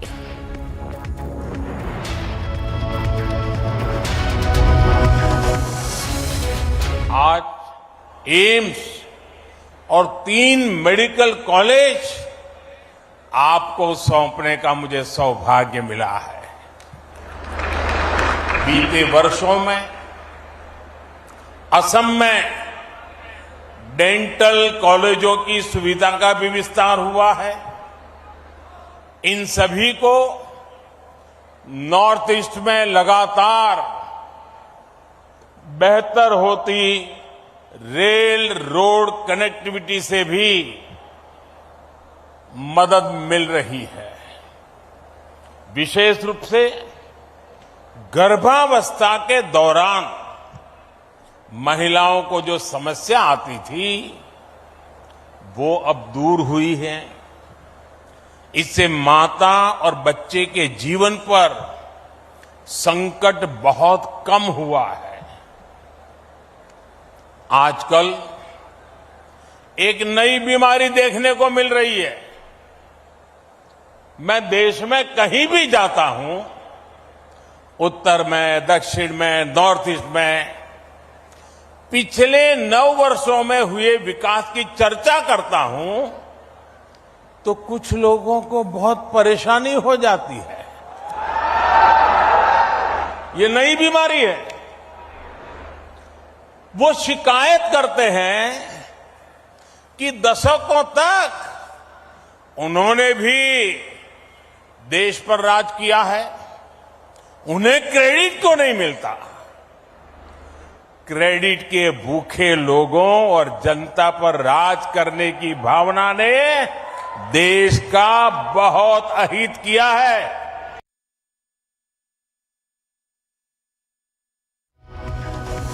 Right, as Assam celebrates the auspicious festival of Bihu, the Prime Minister was there. In fact, Rakshita is there on ground getting us all the top details. Rakshita, take us through what was happening today. We can see colourful images coming there from Assam. Right, Shivangi, as you can see, it's an electrifying atmosphere out here, and the Prime Minister can come here anytime soon. We are at the stadium here, and as you can see, right behind me, there are various types of dances that are being performed. This is also a type of Bihu from another community, and there's several tribes that are performing their own folk dances out here. They are all here performing to welcome the Prime Minister out here. And right now, we do know that in some moments from now, there will be a historic performance at this stadium in Guwahati on the occasion of Bihu. As you can see, it's the start of the seeding season. It's the Assamese New Year here, and here you can see with much enthusiasm and fervor, this New Year is being celebrated. The Prime Minister will be here, and we all know about the various 14,350 crore projects that have been launched today by the Prime Minister. Major healthcare push, and in the evening we are seeing the cultural push, putting Assam on the world map. Remember, the Guinness Book of World Records has been created here, and that performance will be again put out here right before the Prime Minister. The young performers will be given certificates and a prize money, as well as heavy deployment of security. As you can see around me, the Prime Minister's cavalcade will be here anytime soon. Back to you, Shivangi. Right. And Rakshita, we can see the jubilant atmosphere where you are. We can see that there are dances, performances. But what is very important, the big takeaway from the Prime Minister's visit there in Assam was the big boost given to the healthcare system of the state. Rakshita. Yes, I'll be just honest, there's a lot of loud voices and the music is quite loud here, so I can only partially hear what you said. But yes, as we talked about healthcare, major push here by the Prime Minister. In fact, it was last year also. There were 7 cancer hospitals that were inaugurated by the Prime Minister in Assam. And today we are seeing yet another 3 medical colleges in other parts of Assam, and in Guwahati, of course. The first aims in Northeast. And right now we are seeing this various performances that are all scheduled here. They're all warming up right now before the Prime Minister arrives here. And you can see the various traditional costumes, and the costumes are so interesting out here. So vibrant colors, all colors out here in Guwahati, heart of Guwahati here. And we are enjoying as much as they are, and hope the viewers are also enjoying here as the New Year kicks off in style. And also remember, this is not any other Bihu event. 11,000, more than 11,000 dancers are performing live today, with musicians also who will be performing on dhol and various other instruments that are used in Bihu dance. And this is, of course, an unprecedented, a historic performance that we will see. And on Republic TV, on ground, we will be bringing you all the latest from Ground Zero as far as this this historic event is concerned. Right. And Rakshita is right over there. So what Rakshita is saying, 11,000 Bihu dancers are performing in an attempt to set a Guinness World Record. So it's going to be something to watch out for, Rakshita, for all our viewers as well, as we get all our viewers' top details coming in here. It's the biggest Bihu performance in the world, and a big attempt being made by India to set a Guinness World Record. Guinness World Record meaning that the best performances and the biggest performances find a name in a Guinness World Record. Incredible performances find a name in the Guinness World Record. Coming back to you, Rakshita, it's very important to note that the Prime Minister has been at every festival, and he has inaugurated development projects, especially around festivals, showing the commitment of the Prime Minister to development of a country. Absolutely. See, if you see Northeast, there was this policy of look east. If you talk about before 2014 and after 2014, you've seen how the push for Act East has only gone further. and this is just a part of it. We've seen the BJP's performance, of course, in the past few months in the 3 northeastern states, and now we are seeing Prime Minister, I think more than any other Prime Minister Modi has visited Assam more than any other Prime Minister in the past, and we have seen the push and the need for connectivity to Northeast and from the rest of the country to Assam to Northeast has been very significant, and it has gone not just above. The people out here have put themselves out there to show, to put their culture, their rich culture, their rich heritage on stage. And as we can see today, this is what is happening. The people from Northeast do not feel disconnected anymore. In fact, in a previous slide, we were talking to some of the people here, performers also, very happy. They're feeling much more connected now. They're feeling that their culture is being appreciated and is now being taken not just to other states in the country, but also to the world now, as this is going to be this Guinness Book of World Records.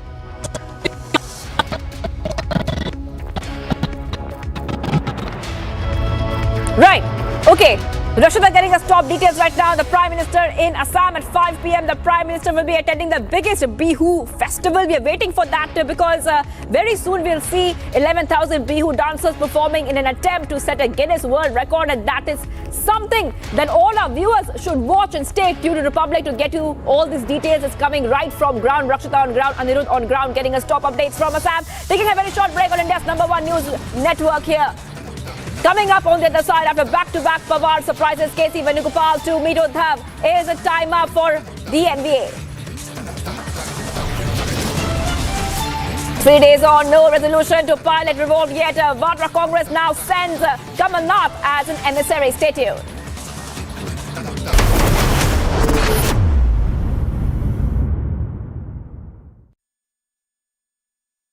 What is the secret for this longevity? In this 40 years, I have done all kinds of films. I've raised the bar. Sometimes I've failed. I failed miserably. People made fun of me. Films have been successful, critically acclaimed. So it's been a fantastic journey. Just get up in the morning and go for work. Yeah. And you feel blessed.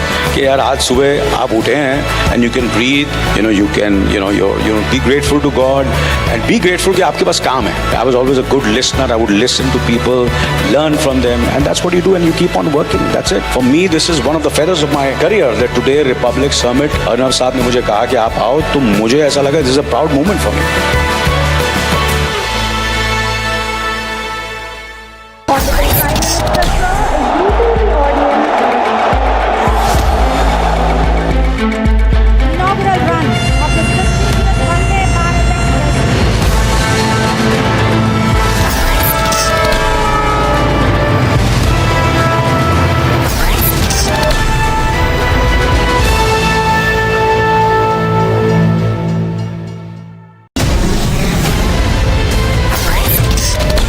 I continuously say this कि सोच बदलो तो किस्मत बदलेगी.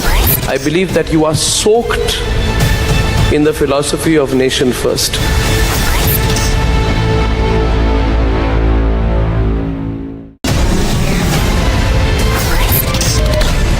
All of the BJP leadership, everyone is criticizing the Mahagathbandhan, but Gadkari is one senior leader in the BJP who has never taken on the Gathbandhan. महागठबंधन जो week है, जो defeated है, ऐसे अशक्त लोगों की अलायंस का नाम है महागठबंधन.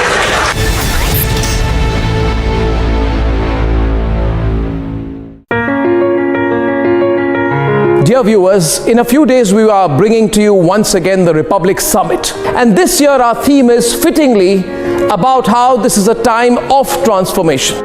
Yes, this is a time of transformation for an India that is growing 4 times faster than the world average. It is a time of transformation for an India whose manufacturing exports grow 40% year on year on the back of COVID, while China witnesses a major loss. This is a time of transformation, of opportunity for India that has let go of the dollar hangover, and the rupee is closer to being accepted as international currency. And nearly 60% of all digital payments are already UPI based. Dear viewers, in a few days we are bringing to you once again the Republic Summit. And this year our theme is fittingly about how this is a time of transformation. Yes, this is a time of transformation for an India that is growing 4 times faster than the world average. It is a time of transformation for an India whose manufacturing exports grow 40% year on year on the back of COVID, while China witnesses a major loss. This is a time of transformation, of opportunity for India that has let go of the dollar hangover, and the rupee is closer to being accepted as international currency. And nearly 60% of all digital payments are already UPI based. Isn't this the very moment to come together and think of how we can make the transformation even quicker? So please join me and join all of us at Republic TV as we bring to you the Republic Summit this year on the theme of a time of transformation. See you there.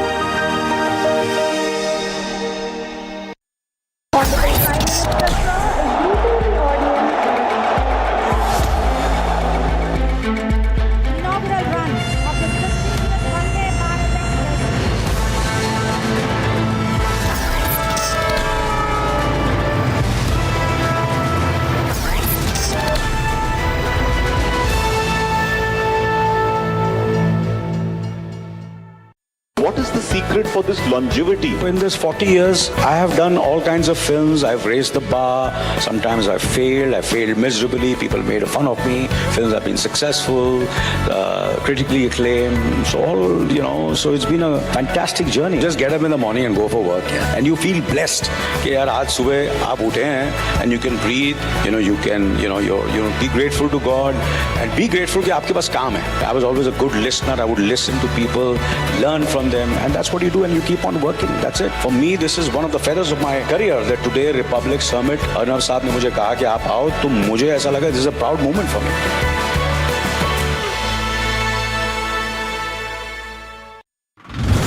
जिस जगह असद और गुलाम का encounter हुआ था उसी जगह पंचनामा बनाने की तैयारी वो शुरू हो चुकी। असद का इनकाउंटर हुआ जहां मुठभेड़ हुई उसी जगह पे यहाँ एक बुलेट है, आपको यहाँ दिखाई दे रही होगी। ये बुलेट अभी भी पड़ी हुई है, पुलिस ने यहाँ उठा ली है। सुखवीर सिंह जो है वो उन्होंने कलेक्ट कर लिया है बुलेट को। यहाँ पे 2 अधिकारी जो हैं पुलिस के, झांसी पुलिस के, वो आए हैं। जरूरी नोट जो थे उन्होंने नोट डाउन किए।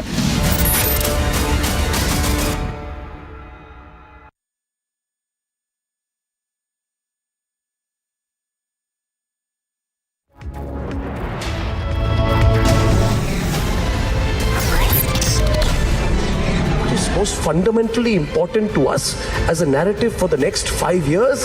There can only be one narrative.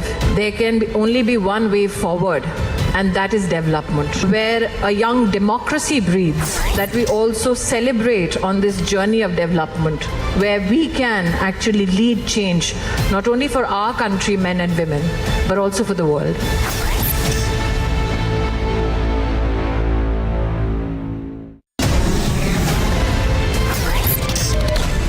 All of the BJP leadership, everyone is criticizing the Mahagathbandhan, but Gadkari is one senior leader in the BJP who has never taken on the Gathbandhan. महागठबंधन जो week है, जो defeated है, ऐसे अशक्त लोगों की alliance का नाम है महागठबंधन।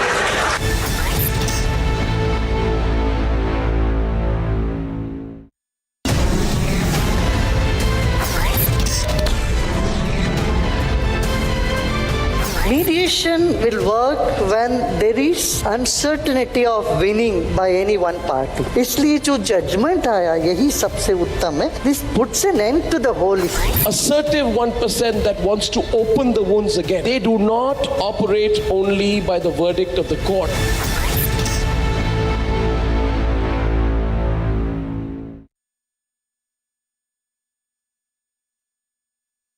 आज एम्स और 3 मेडिकल कॉलेज आपको सौंपने का मुझे सौभाग्य मिला है।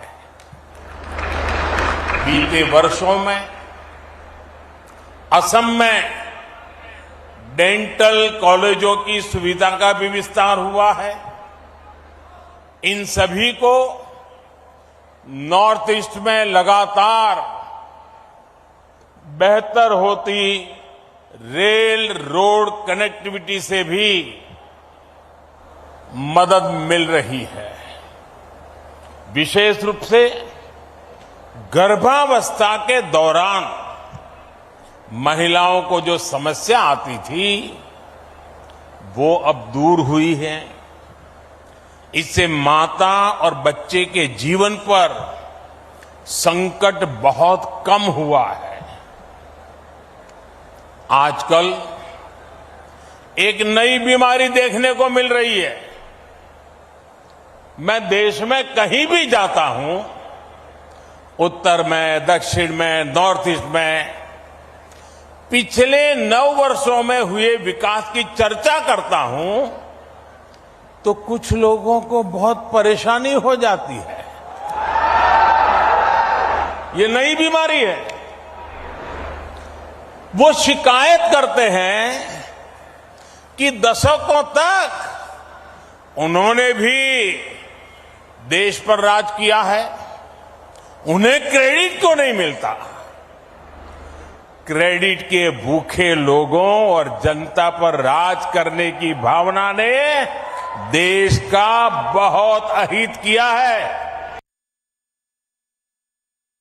साथियों, पहले की सरकारों की नीतियों की वजह से हमारे यहां डॉक्टरों और दूसरे मेडिकल प्रोफेशनल की बहुत कमी रही है।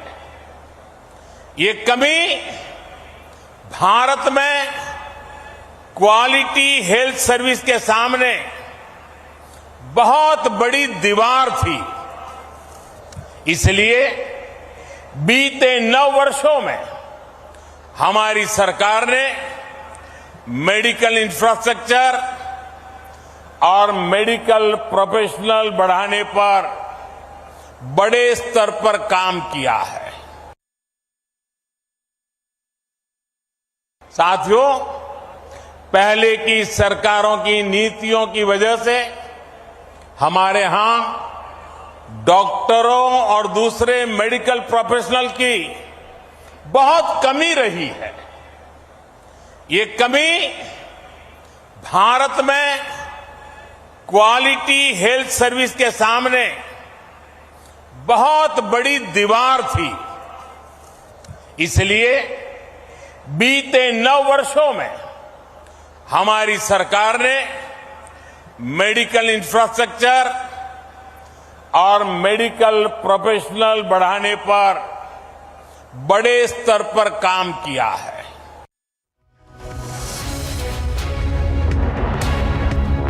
All right, viewers, let's move ahead right now. Getting some breaking updates coming in. Controversial leader Lakshman Sabdi, who was denied ticket by BJP, has now headed to the Congress, and the Congress has given him a ticket now. In fact, this was a time around 4 to 4:30 when he will be officially joining the Congress. Prajwal, what's happening where you are? Right now at the Congress office, many of his workers have come out in large numbers, and they're still waiting for Lakshman Sabdi to go ahead and come here at the Congress office too. But from what we understand now, him going ahead and tendering resignation, it might take a time as well, because the speaker is still not present, and also the secretary as well, considering the fact that today is Ambedkar Jayanti and it's also a state holiday per se with, so they've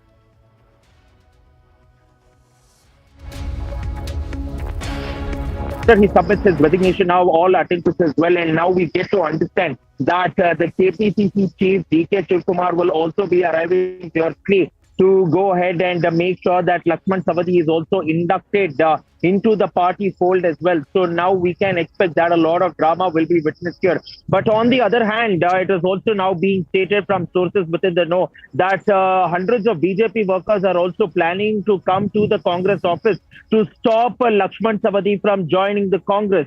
They will come here and stop Lakshman Sabdi from joining the Congress. This is the latest that is coming in now. So we will have to watch in, because now security is being beefed up. Additional KSRT platoons are being deployed outside the Congress office. They're making sure that it is a fortress before Lakshman Sabdi comes in, because at this point of time, Lakshman Sabdi is also not present at his residence in Vasant Nagar, and nobody knows as to where he has exactly gone. So is this a last bid by the BJP to stop Lakshman Sawadi from joining the Congress? That is something which needs to be seen. But he's quite clear, he's determined, stating that once he tenders his resignation, he will officially join the Congress party as well. So all eyes on that important presser where Lakshman Sawadi will be joining the Congress officially, and it will be overseen by the KPCC chief D.K. Shivkumar himself.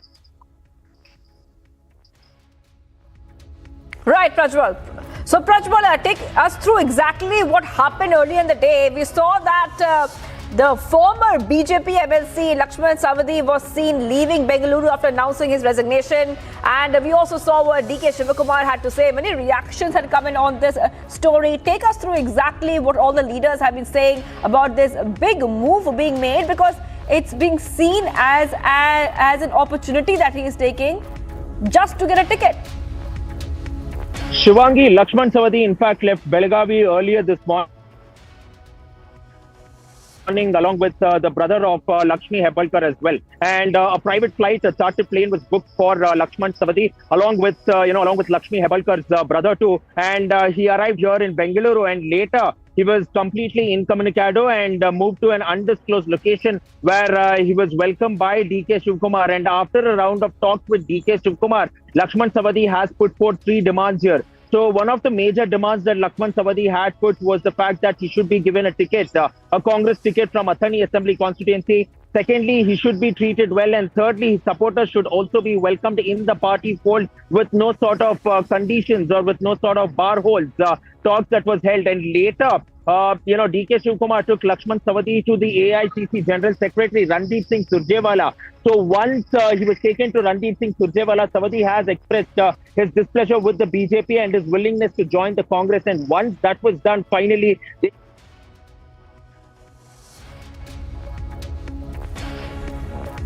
Right, Prajwal getting us all the top details right now. So Congress will be fielding Sawadi as a Congress candidate, and we have also got exclusive visuals as well of the BJP MLC at an airport in Belgavi from where he was leaving for Bengaluru on Friday morning.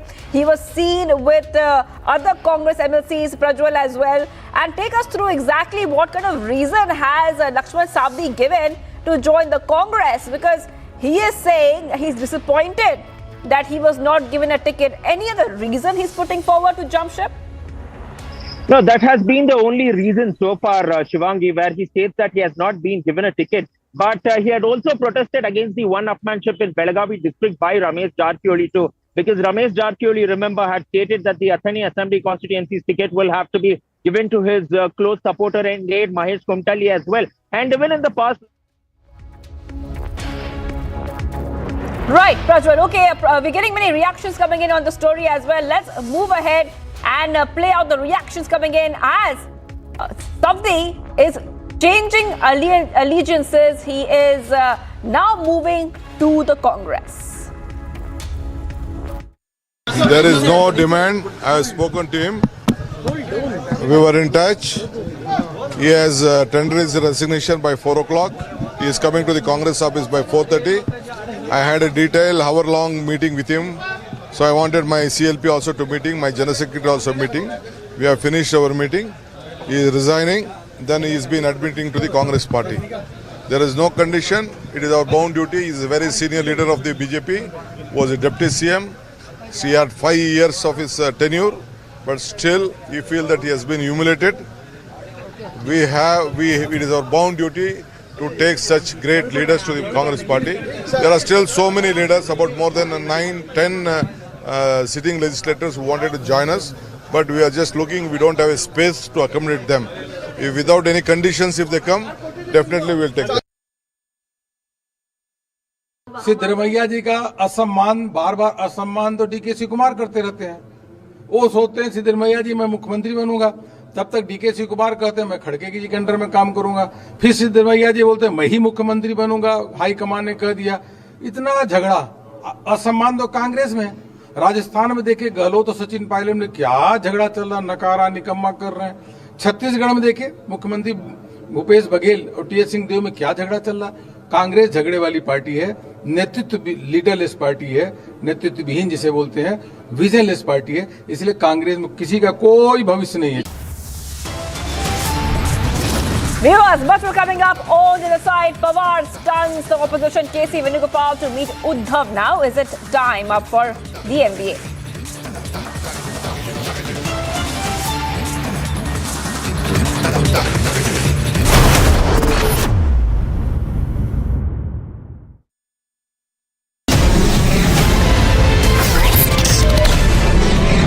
Most fundamentally important to us as a narrative for the next 5 years? There can only be one narrative. There can only be one way forward, and that is development. Where a young democracy breathes, that we also celebrate on this journey of development, where we can actually lead change, not only for our country, men and women, but also for the world.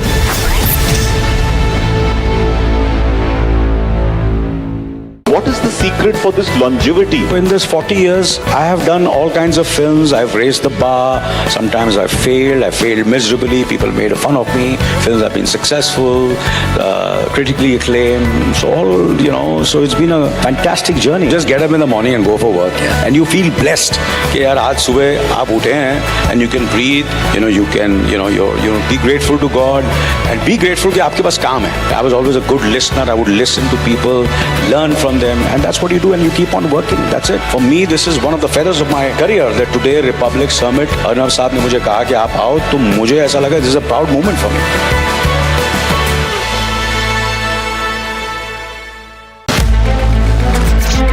Junior world champion रहे हैं Neeraj Chopra.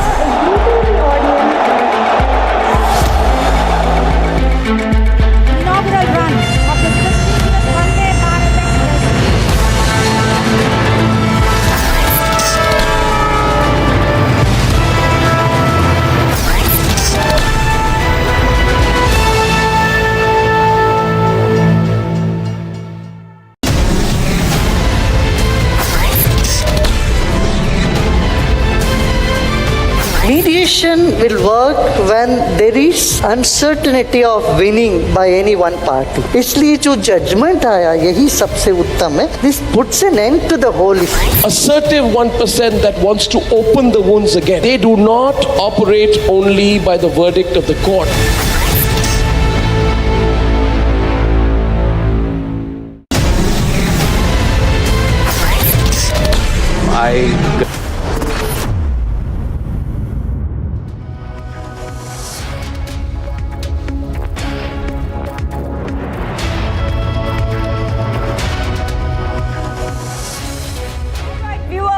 Let's move ahead. And the Prime Minister in Assam inaugurating the first AIMS hospital in the northeast. Prime Minister Narendra Modi said that facilities such as AIMS, Guwahati and medical colleges will strengthen healthcare infrastructure in Assam. But what we can expect next? 5 p.m. Prime Minister will be attending the biggest Bihu event. Rakshita is on spot right now. She is where that event will be taking place. Rakshita, I'm coming to you. Take our viewers through what we can expect. It's going to be a huge event, a very fantastic event, and an event which will try to get its name on the Guinness World Records. Absolutely. The Prime Minister will be arriving anytime now, and you can see right behind me you can see how the rehearsals are going on. They're just warming up, and imagine if this is the rehearsal and it's so energetic. We have in fact tried to come quite a way where there's less of the volume and loudness, but we are trying to capture and get you the latest visuals from the spot now, because we can see now anytime the Prime Minister can come, and the security arrangements are in place, and there's less of movement now, and we can see a lot of folk dances here. They're all coming from various parts of Assam, and remember the historic performance that we are going to see today. All the performers are young performers. They have come from the 31 districts of Assam, and it's going to be a historic day today, and several dignitaries also that are coming inside the stadium right now from other states around Assam, from northeast as well. And the road, of course, has been now cleared up. As you can see, Prime Minister will be arriving anytime soon now. And you can see several dancers, people from Naga, the various tribes, Nagas, Mizos, all of them are here performing several kinds of dances and putting out the culture of Northeast, the culture of Assam on display in full fervor and enthusiasm right now. And we are, of course, the countdown has begun for the mega performance. Prime Minister Modi is expected to address the performers as well. Remember, they will be given prize money also and will be given certificates as well here. So the cultural connect of the Northeast here is getting a mega push on this auspicious occasion of Bihu today. Absolutely, Rakshita. Rakshita getting us all the top details right now, live from Guwahati. Rakshita, I'm coming back to you and I just want you to help us understand why this event is significant. Of course, auspicious Bihu festival, but also the Prime Minister launching a big development projects, also boosting the healthcare of the state of Assam. Absolutely, the push for healthcare. We have seen the launch of the inauguration of AIIMS. Here's the first AIIMS in the Northeast. It will also allow 100 admissions of medical students every year. And it's a mega push for health infrastructure. Last year we saw how Prime Minister Modi had also launched 7 cancer hospitals also in the Northeast and in Assam.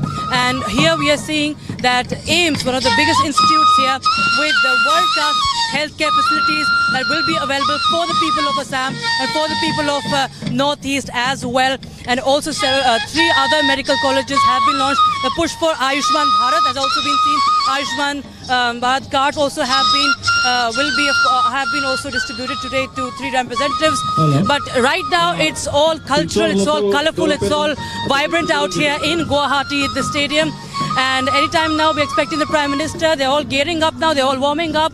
And these all the performance, the visuals you're seeing right now are all for the welcome of the grand welcome for Prime Minister Modi and the Chief Minister and several other dignitaries who are here from Assam and from the neighbouring states here in the Northeast. A mega cultural push, putting Assam on the world map, creating a world record, creating history right now as the Assamese New Year kickstarts in Assam. All right, thank you, Rakshita. Thank you, Rakshita. Just moving ahead right now, getting some big breaking news from Battleground Karnataka viewers. Now, what we learned is Sharad Pawar-led NCP plans to contest 40 to 45 seats in upcoming Karnataka Assembly elections, where the BJP, Congress and the JDS are locked in a triangular contest. Prajwal is joining us. Prajwal, this is a big political news coming in. NCP to contest Karnataka elections.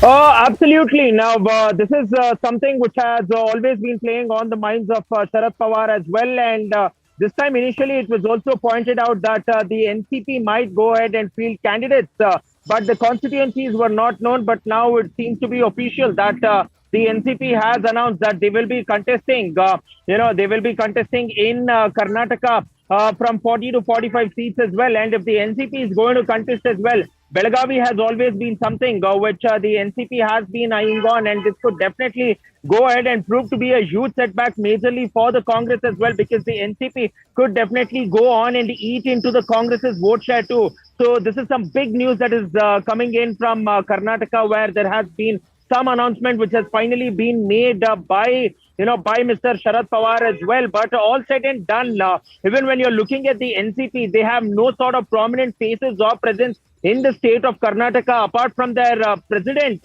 who himself has been accused of fraud in Karnataka as well. And there have been many cases which had been filed against him in several police stations in Bengaluru too, who is also the president, the state president of the NCP party in Karnataka. So we will have to wait and watch as to which these constituencies will be. But definitely a major setback for the Congress if they are going ahead and fielding all 18 candidates from the Belagavi district too, and also in the neighboring constituencies of Chikkodi and mainly in the Kittur Karnataka and Maharashtra Karnataka region, Shivangi. Right. Thank you, Prajwal. So this is a big update coming in. Will NCP fight against the Congress? That's a big question coming out as well. Thank you, Prajwal, for getting us those details. Let's take a very short break, viewers. Getting you top updates coming out from Battleground, Karnataka. But coming up on the other side, the son was gunned down in an encounter. Now Atiq and brother are being quizzed by the ATS on terror links.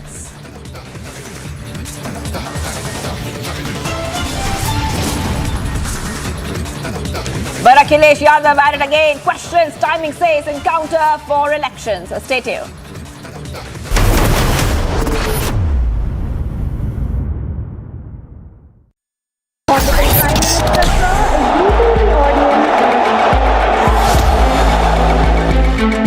Inaugural run of the prestigious Vande Bharat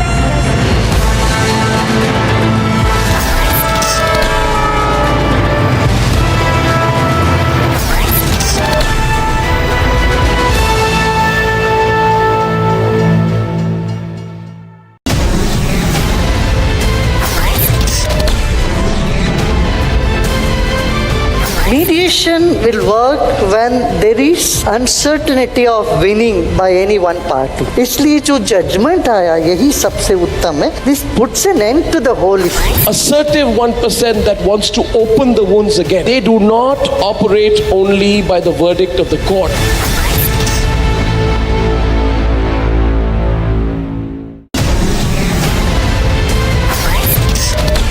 I continuously say this कि सोच बदलो तो किस्मत बदलेगी. I believe that you are soaked in the philosophy of nation first.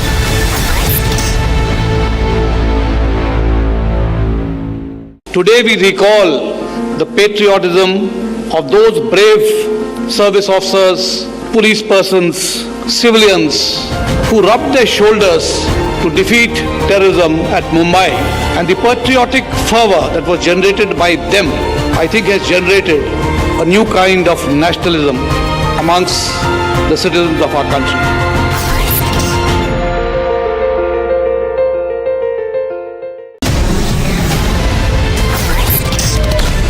All of the BJP leadership, everyone is criticizing the Mahagathbandhan, but Gadkari is one senior leader in the BJP who has never taken on the Gathbandhan. महागठबंधन जो week है, जो defeated है, ऐसे अशक्त लोगों की alliance का नाम है महागठबंधन.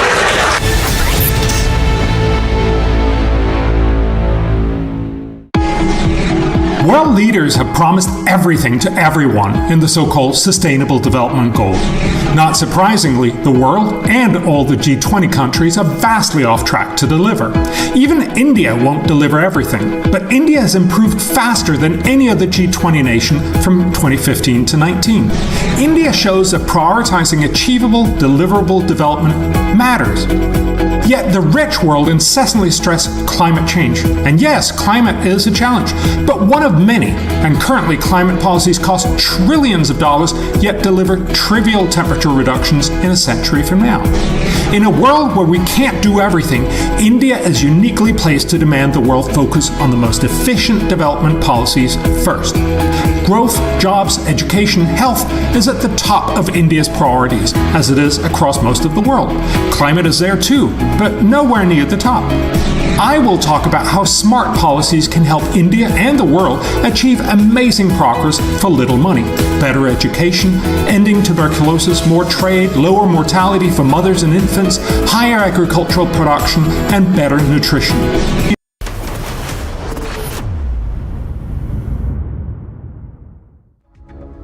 All right, visuals coming in right now of the Prime Minister in Assam on the historic day where Bihu celebrations are happening, where we are also seeing that an attempt is being made for India to put its name in the Guinness World Record. Right now, a roadshow of the Prime Minister. He is being greeted and cheered. He had addressed a public rally a short while back, speaking about how important it is for the Northeast to have great infrastructure and how the BJP has been working very hard when it comes to development in the Northeast.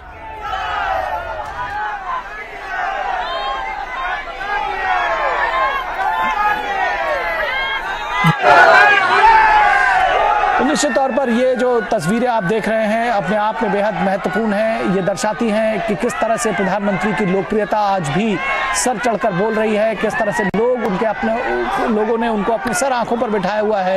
ये भीड़ जो है, ये लोगों का जो हुजूम है, ये स्वतः स्फूर्त है।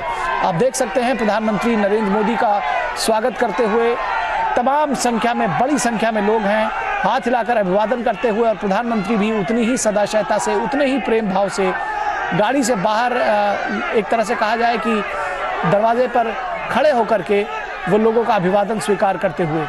तो ये जो प्रेम और उत्साह का भाव है, ये दरअसल देखा जाए तो दोनों तरफ से है। जितना उत्साह प्रधानमंत्री के प्रति आम लोग दिखा रहे हैं, उतना ही उत्साह प्रधानमंत्री भी दिखा रहे हैं, उतना ही प्रेम वो भी प्रदर्शित कर रहे हैं आम लोगों के प्रति। हमारे संवाददाता शैलेंद्र मिश्रा इस वक्त हमारे साथ जुड़े हुए हैं। शैलेंद्र, किस तरह से देखते हैं गुवाहाटी में जिस तरह से आम लोग निकल आए हैं सड़कों पर? आज बिहू का दिन है, आज उत्सव का दिन है, और इस उत्सव में भी उसको और विशेष बना रहे हैं प्रधानमंत्री का आगमन। क्या कहेंगे आप? निश्चित तौर पर आज का दिन बहुत महत्वपूर्ण है असम की जनता के लिए। आज का दिन हम जानते हैं कि बिहू महोत्सव है, और ऐसे में निश्चित तौर पर ये जो तस्वीरें हैं वो ये दिखाती हैं कि किस तरह से प्रधानमंत्री नरेंद्र मोदी अभिवादन स्वीकार कर रहे हैं। सड़क के तरफ आप देखें कि उत्साहित जनता प्रधानमंत्री नरेंद्र मोदी का स्वागत कर रही है। हम जानते हैं कि तोहफा मिला है, एम्स का तोहफा मिला है। तो निश्चित तौर पर जिस तरह से मेडिकल सुविधाओं में बढ़ोतरी हुई है उत्तर पूर्व में और खासतौर पे असम में, वो अपने आप में देखें तो ये दिखाता है कि किस तरह से उत्तर पूर्व में तमाम विकास परियोजनाओं पर मोदी सरकार आगे बढ़ी है। और चाहे वो संपर्क बेहतर करना हो या फिर हेल्थ सेक्टर में बुनियादी ढांचा को बेहतर करने की बात हो, नए नए मेडिकल कॉलेज खोलने की बात हो, निश्चित तौर पर हम देख रहे हैं कि उत्तर पूर्व आज विकास के नए नए प्रतिमान कर रहा है। और प्रधानमंत्री नरेंद्र मोदी को जिस तरह से जनता का प्यार मिल रहा है, आप देखें सड़क किनारे किस तरह से जनता उत्साहित है, क्योंकि आज का दिन बहुत महत्वपूर्ण है असम की जनता के लिए, उत्तर पूर्व की जनता के लिए। और ऐसे में जब प्रधानमंत्री नरेंद्र मोदी हाथ हिलाकर जनता का स्वागत कर रहे हैं, तो निश्चित तौर पर ये तस्वीरें बताती हैं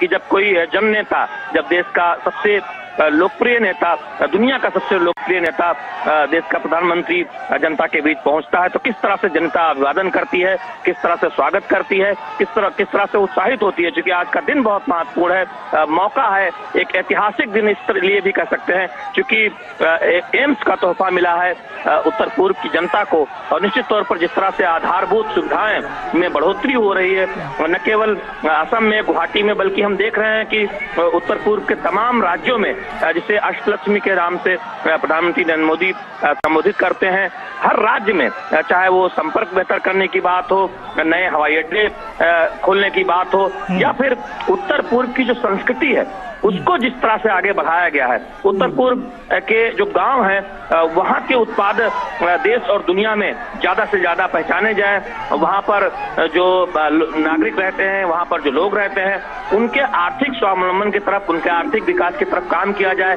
कनेक्टिविटी बेहतर की जाए। उसमें जो बीते 8 वर्षों में बहुत तेजी से काम हुआ है वो अब साफ दिखाई देता है। और यही वजह है कि हम देखते हैं कि नियमित तौर पर केंद्र सरकार का कोई न कोई मंत्री लगातार उत्तर पूर्व के दौरे पर रहता है। और उसका एक फर्क भी दिखता है कि जब हम देख रहे हैं कि विभिन्न मंत्रालयों की योजनाओं में बहुत तेजी देखने को मिली है उत्तर पूर्व में। और आज इन तस्वीरों के जरिए जनता का प्यार भी यही प्रदर्शित करता है कि किस तरह से उत्तर पूर्व में अब शांति आई है। वो उत्तर पूर्व जो 9 साल पहले वहां पर अशांति के लिए जाना जाता था, कई जगहों पर हिंसा की घटनाएं होती थी, आज उत्तर पूर्व में शांति आई है। उत्तर पूर्व में विकास के नए रास्ते खुले हैं। उत्तर पूर्व में हम जानते हैं कि आधारभूत संरचनाओं पर बहुत तेजी से काम हुआ है। उत्तर पूर्व के जो स्थानीय उत्पाद हैं उनको समर्थन देने का, उनको आगे बढ़ाने का बहुत काम किया गया है। और उत्तर पूर्व की जो संस्कृति है, जो कला है, उसे किस तरह से आगे बढ़ाया गया है पिछले 8-9 वर्षों में, वो साफ तौर पर दिखाई देती है। तो निश्चित तौर पर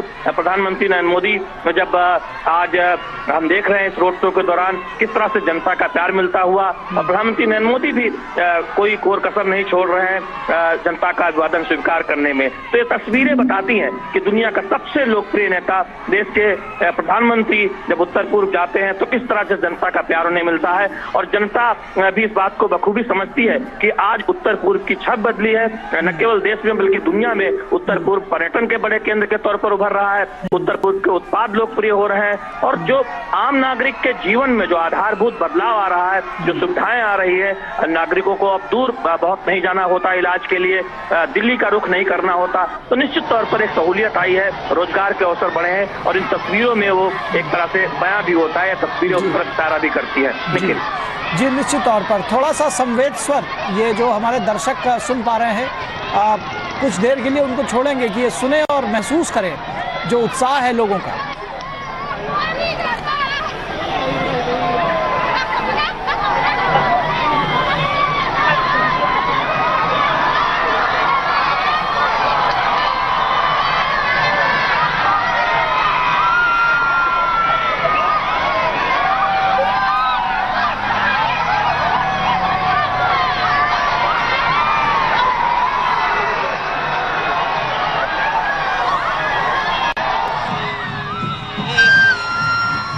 हिलाते हुए लोगों की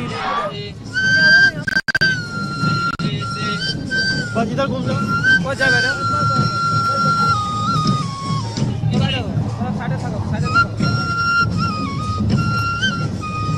Narendra Modi conducting a road show in Guwahati. He is headed towards the largest Bihu celebration which will be taking place in the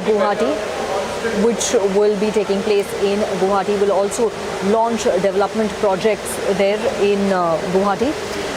He will be accompanied by Assam Chief Minister Himanta Biswa Sarma.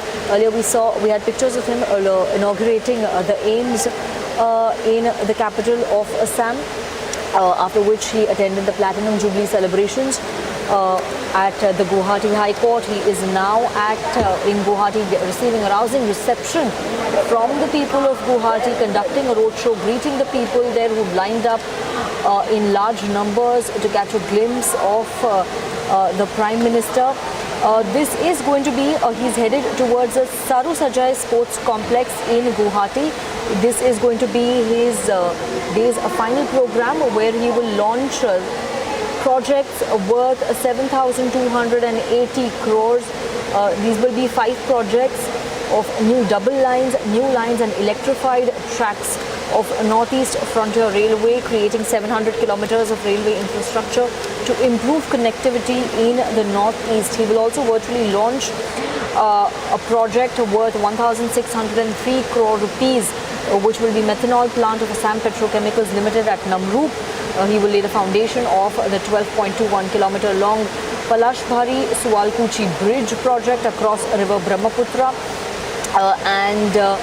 His last program will be the performance of Bihu dancers and drummers who created a Guinness World Record on Thursday in the category of the largest recital of Bihu dance and playing of the Bihu dhol at a single venue. Post which he will be leaving for New Delhi. This is in fact going to be the most watched out event where Assam's traditional Bihu dancers have entered the Guinness Book of World Records. This event took place yesterday. Prime Minister in fact will be felicitating the dancers and the performers of this big event. They will receive a grant of 25,000 rupees for participating in the historic event. The certificate will be handed over by the Prime Minister. Who is heading towards the stadium. In fact, earlier we also had Assam Chief Minister Himanta Biswa Sarma saying that the aim is to organize the largest Bihu dance performance at a single venue and make it to the Guinness Book of World Records in the folk dance category, which has already been done. Rakshita is reporting live from Guwahati. She is at the stadium getting us the live report. Over to you, Rakshita. Well, as you can see, there's much fervor and excitement and enthusiasm all around me. Right behind me is the road from which Prime Minister Modi will be entering. His cavalcade is expected anytime soon right now. But as you can see, this entire boundary it's all covered with several performers there, various folk dances of Assam, of Northeast, and they are, of course, in full volume here. I hope you can hear me there. And there is heavy security deployment here.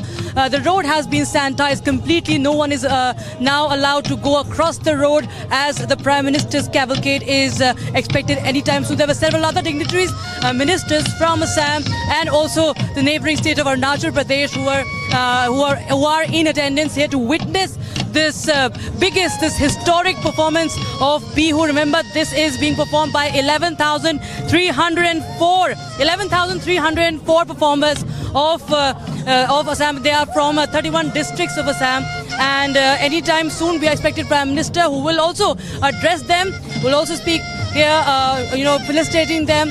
And the CM Himanta Biswa Sarma has also announced prize money for them, and they will be given certificates as well. Remember, it has been a hard toil for all these performers who are here in Guwahati. They had been rehearsing for months in their respective districts, but they are in Guwahati. They are all huddled up in Guwahati since the 10th of April, and now they are all putting out their culture on display, and all this music there. See, remember, Sanika, this is not just the Bihu dance performance is not the only record, but the Bihu drummers. The drummers are also have also scripted history here yesterday on Thursday. And remember, this registration for this Guinness Book of World Records in the headquarters in London was done by Assam government, and the expenses were also borne by the Assam government. And as we're seeing today, there were lots of there was lots of enthusiasm here on the roads. As you can see, it's a big festival.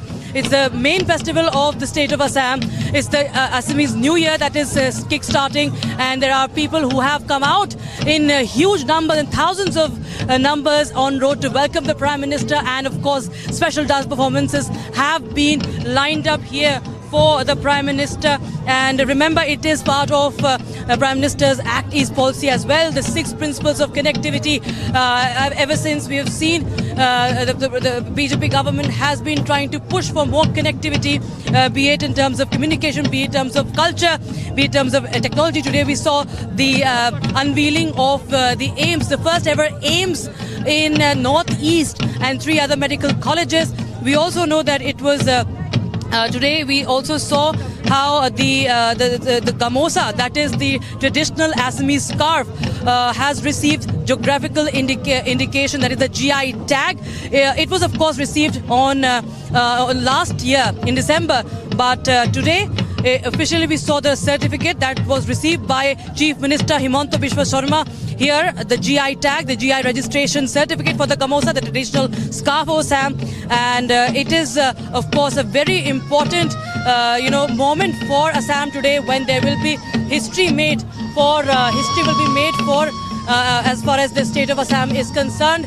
There are several other, we can see, Northeast culture on full display, Assamese culture on full display, dances, the costumes, the music, live music. It is, ladies and gentlemen, this is live music that you can see, if you can hear through our mic here.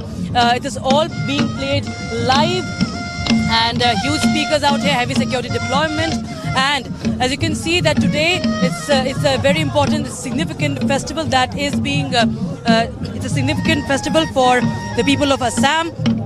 And 11,304 dancers and drummers are here, the largest Bihu dance and Bihu dhol performance in a single venue, remember. And this is at the Indira Gandhi Athletic Stadium in Guwahati. And remember, the process of registering the Bihu in Guinness World Record was initiated by the Assam government, cost borne by the Culture Department of Assam. And this of course will be repeated now. The performance will be repeated now on a day-long visit of the Prime Minister today. And Prime Minister, we are all awaiting here. Everybody is waiting for the Prime Minister eagerly. The performances will be on full display once the cavalcade enters the stadium premises. And it's an important day for the people of Assam. integral part of all social religious ceremonies in the state, and of course is considered to be a part of Assamese identity and pride. And remember, as I told you, that the GI tag for gamosa, the hand-woven the cotton piece of cloth that is the Assamese scarf, that is part of tradition, and the GI certificate for the gamosa was received by the Chief Minister of Assam, Himanta Biswa Sarma. Also, it was mostly offered to elders and guests as a mark of respect and honor by Assamese people. So a very important time for a mega cultural push for the people of Assam here, the state of Assam here, and a mega push for Northeast as well. And we are expecting the Prime Minister anytime soon. Remember, it is a day-long visit today. The Prime Minister will be going back in the evening, back to Delhi today. But what we are expecting right now is this mega performance that will be starting anytime soon now. And we are expecting the Prime Minister in any moment from now. Hence, you can see the road has been sanitized. But right now, the shots we are showing you live on your screens, viewers, is the rehearsal that are going on, the warm-up that is going on by various performers who are all set to welcome the Prime Minister. These are from various parts of Assam. Several performers from various tribes of Assam are all gathered up here in hundreds and thousands of numbers. And as I told you earlier, 11,304 performers will be performing the Bihu dance and Bihu Dhol. Setting performance was put out just yesterday. They entered the Guinness Book of World Records just yesterday, and today that performance, the same performance, will be put out just before the Prime Minister, and they will be, of course, felicitated as well for this performance. It has been a lot of hard sweat. Also, they have been sweating it out in this hot and humid weather here in Guwahati today. They have been rehearsing for the past few days since the 10th of April in Guwahati, and let me tell you that it has been very taxing. It's been very laborious for all the performers. We have been speaking to some of them, and they have been all in great enthusiasm and fervor to welcome the Prime Minister here. And today, other 14,350 crore worth projects were also launched by the Prime Minister in Assam, and it will conclude with this. His day-long visit will be concluded with the dance performances here. As I can see around me, we are here right ahead, or right, we are here where all the other performances are being rehearsed, and you can hear the dhols and other instruments that are being played out here live. And everybody, despite this weather, despite being here waiting and rehearsing for days, day in and day out, the smiles haven't dulled a bit. I'm seeing since morning, they're all in full energy, they are all in full enthusiasm, and they are, of course, now waiting. You can see security deployment there, heavy security deployment here. The SPGs and the Assam police, of course, are all deployed here in hundreds, in big numbers here, and several others. Earlier, we also showed you other performances that are taking part in this entire track. This entire track is covered by several hundreds of performers here.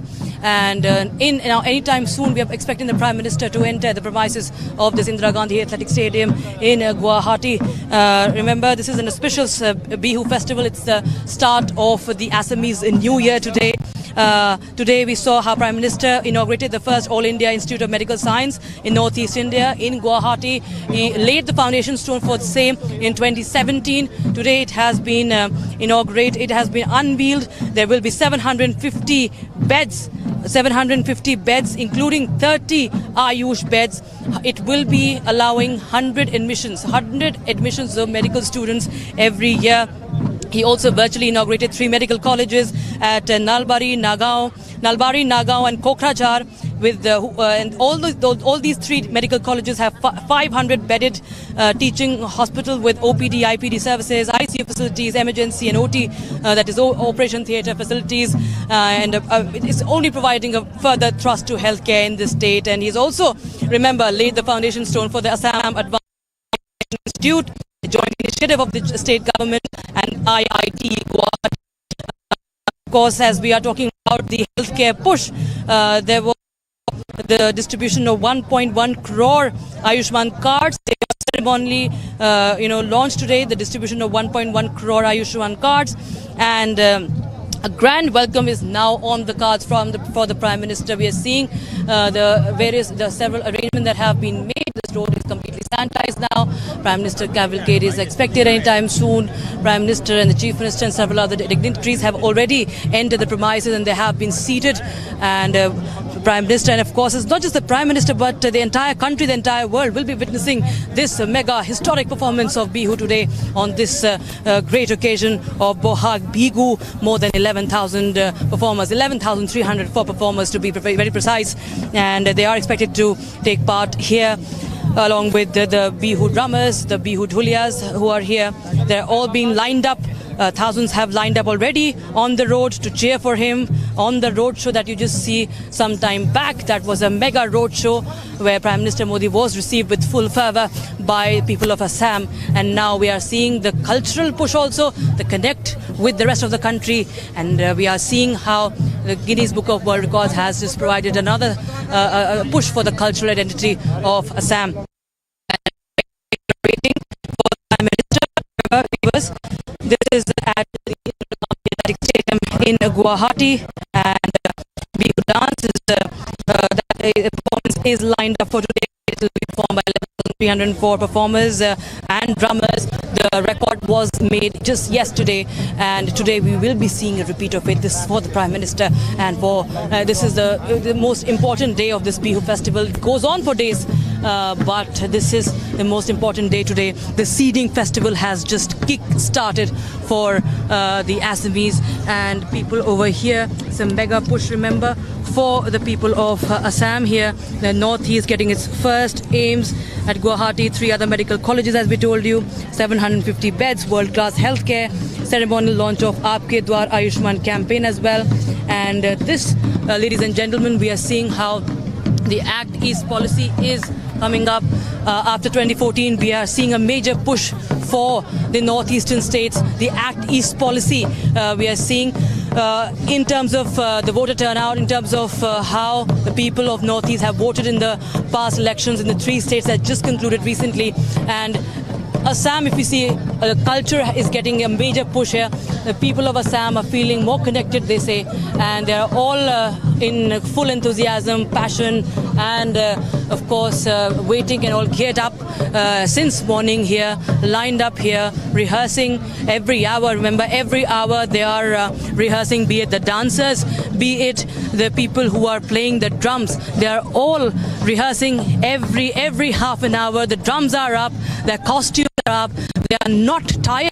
Let me tell you, they don't get tired very easily here, and they are extremely passionate about their culture, and that we are seeing here in a full display today.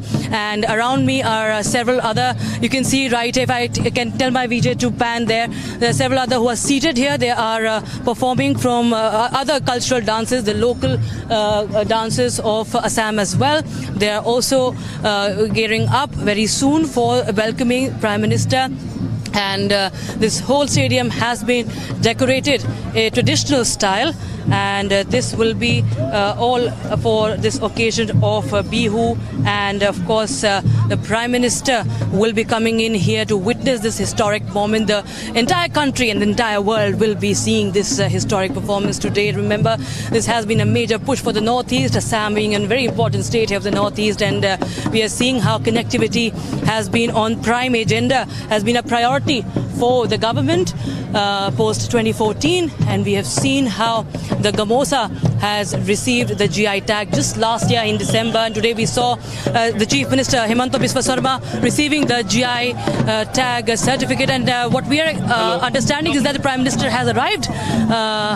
The commotion on ground is of course on on a higher level, and we are expecting the Prime Minister to enter the stadium anytime soon now. And the dancers are all up on their feet. They're all getting ready to put their dances, their culture on display, welcoming the Prime Minister. This electrifying atmosphere.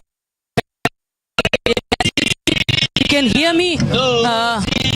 the singing has just begun. I'll try and go away so that you can hear me as well. But you will not be, of course, wanting to miss out on this this atmosphere. Everybody around me is now geared up. They're all up on their feet. दूसरी बात यह है कि अपनी भौगोलिक स्थिति की वजह से उत्तर पूर्व में कनेक्टिविटी की एक बहुत चुनौती थी। उत्तर पूर्व में एक राज्य से दूसरे राज्य में पहुंचना वो बहुत कठिन था। सड़क मार्ग के जरिए वो सड़कें बेहतर की गई हैं, संपर्क मार्ग बेहतर किया गया है।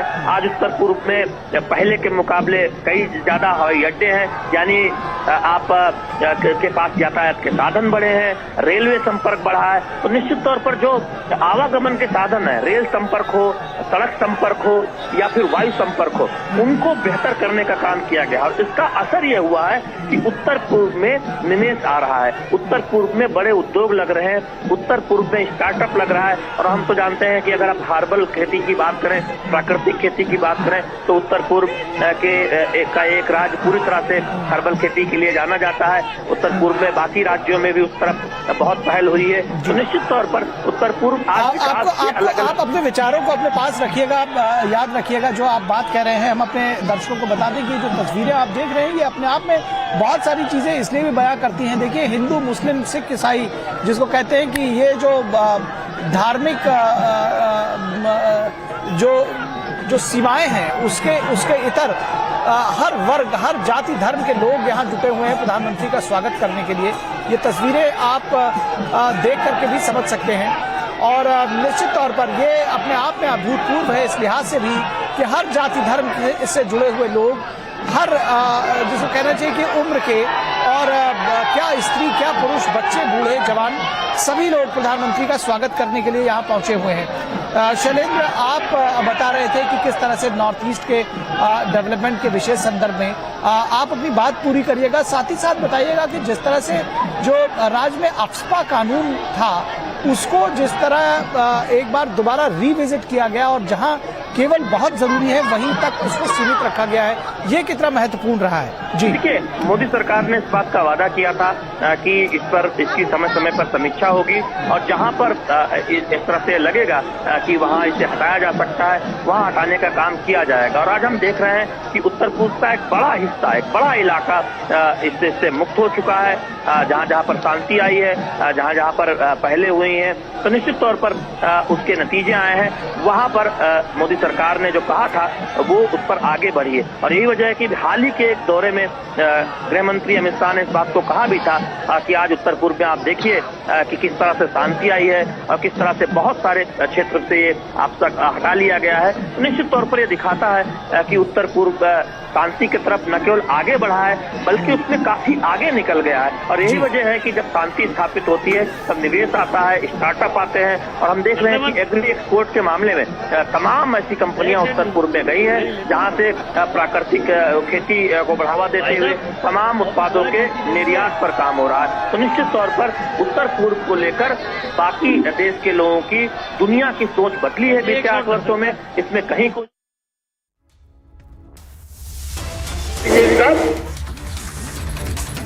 And we're getting breaking news right now. CBI has, according to sources, CBI has summoned Delhi Chief Minister Arvind Kejriwal for questioning. This is in connection with the alleged liquor scam. The summons have been issued for April 16th is what we're getting to know. We will have Anu joining us on the phone line to give us more information about this big breaking news coming in.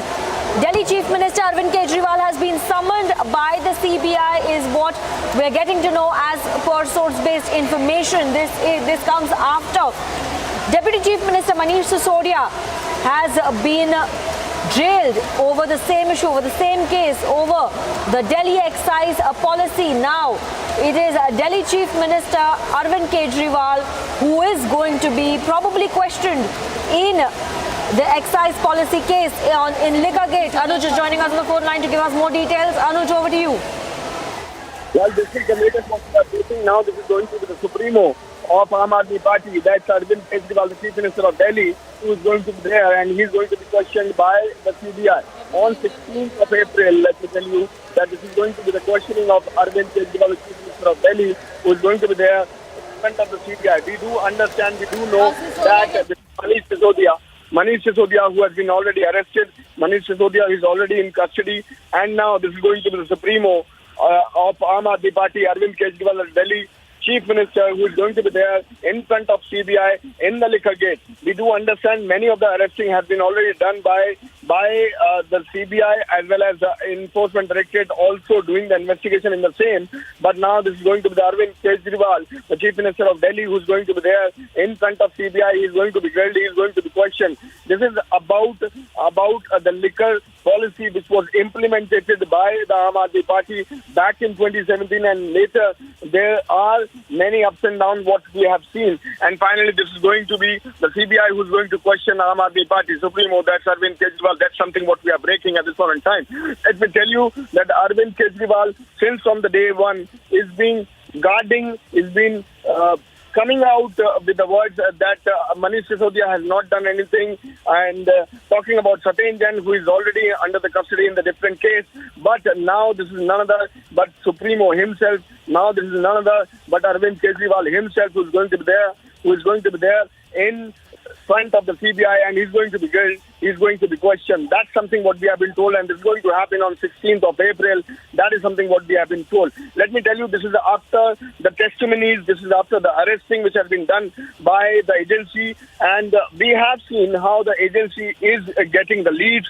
We have seen how the dots has been already connected. Numbers of people have been already inquired. Numbers of people has been already questioned by the CBI. We have seen how the CBI took the suo moto when we are talking about Manish Sisodia, the deputy, and the former deputy, rather, we should say. And he was grilled for hours.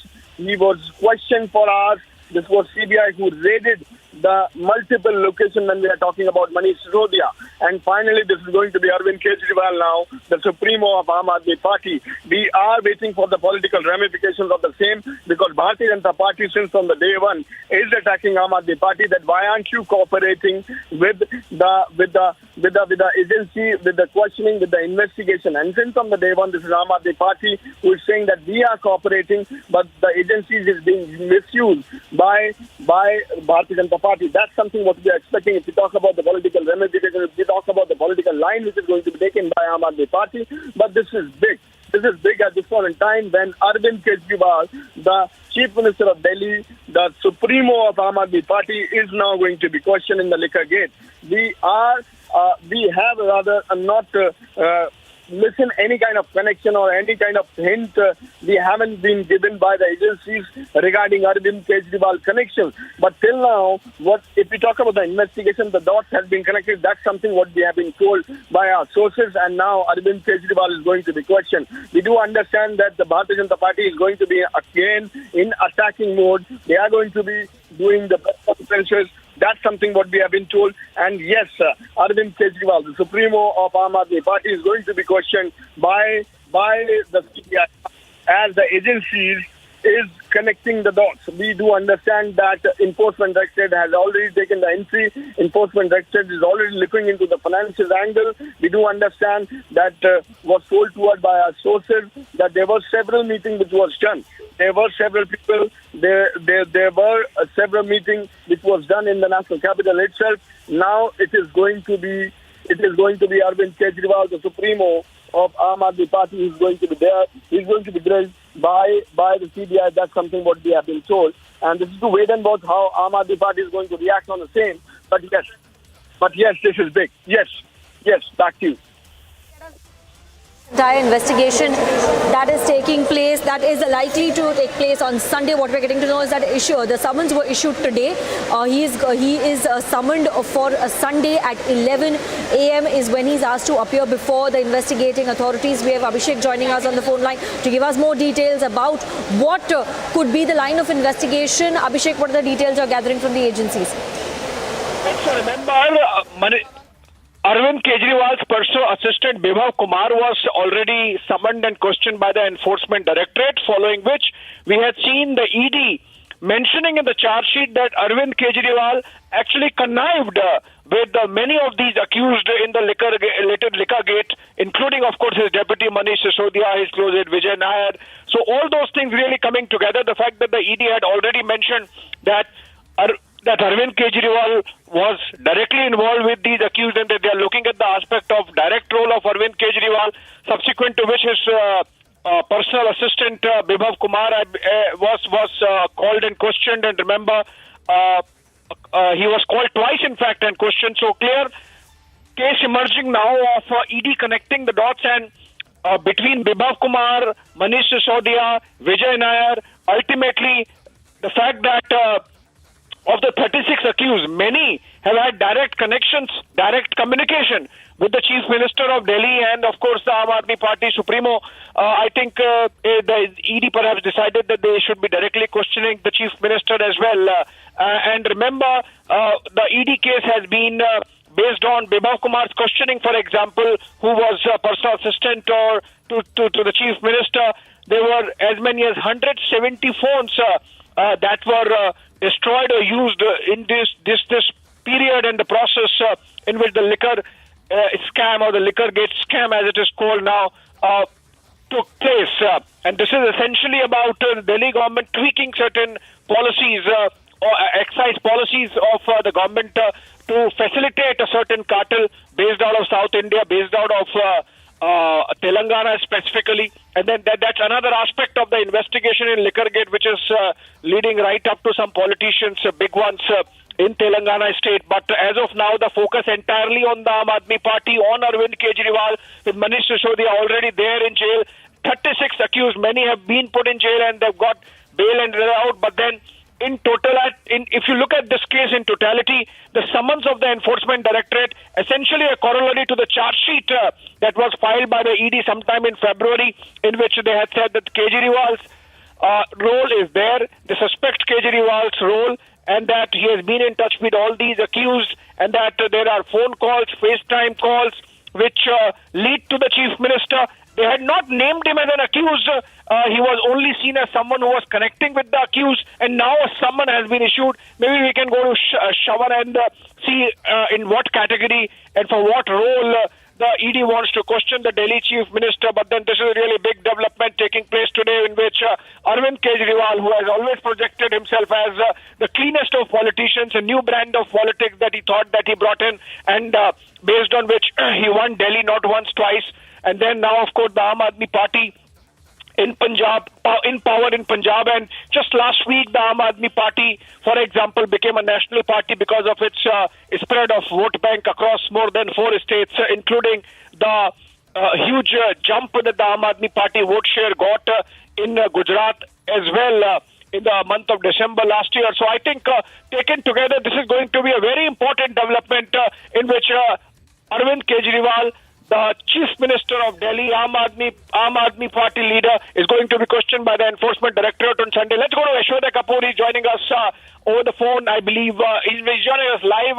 And let's try to understand. Aishwarya, big one. Arvind Kejriwal to be questioned by the Enforcement Directorate in Liquorgate. You think that the politics of Delhi, and indeed because Aam Aadmi Party is now national party, national politics is going to see changes with Arvind Kejriwal really having his back to the wall?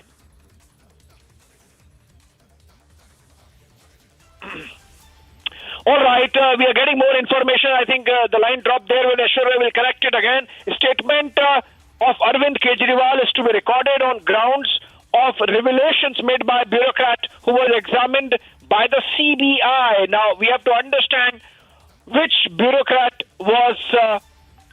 all right, let's go to Aishwarya. He's joining us now. Aishwarya, there was this statement that the CBI, I believe, had recorded of, if I'm correct, C. Arvind. He is a Danex officer, was a Danex officer, he was secretary to Sisodia, and he is someone who was questioned. Now, the Enforcement Directorate, based on that, or perhaps based on the questioning of the personal assistant of Kejriwal, Birbhum Kumar, now wanting to question Arvind Kejriwal, what, according to you, are going to be the implications of this development?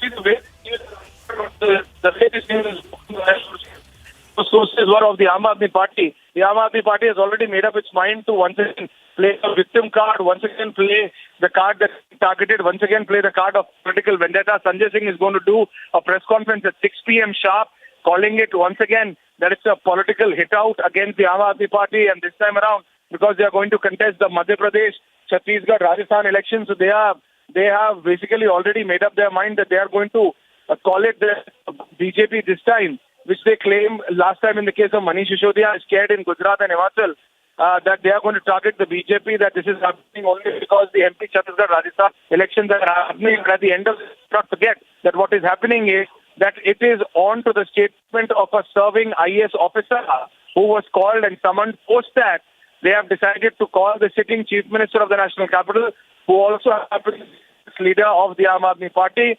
Arvind Kejriwal, being summoned by the agencies in the liquor gate scam, gives a clear indication that prima facie the agencies have a clear-cut, and I repeat, a clear-cut dotted line joining the corruption angle, the people who are behind bars, the corrupt, and the Aam Aadmi Party top brass. And the top brass does not only limit itself to Manish Sisodiya, but the line has now reached up to the tallest leader, the Delhi Chief Minister Arvind Kejriwal, who has now been summoned for Sunday morning. Sunday morning. It's a clear dotted line which is made after the statement of a sitting civil servant, post which the sitting Chief Minister of the National Capital, Arvind Kejriwal, the Aam Aadmi Party leader, has been called in by the agencies in the liquor scam. Abhishek, back to you. All right, they showed a big development there. Two statements in which Kejriwal was in fact named, one by Birbhum Kumar, who was of course his own assistant, and the other by an officer who was of the Danex cadre and I believe was questioned by the CBI and not by the Enforcement Directorate. Ashoda, if you are still there, we are trying to understand how big this is going to be and what impact it's going to have on Delhi politics. Abhishek, in the charge sheet, which our colleague also accessed, we have it with Republic.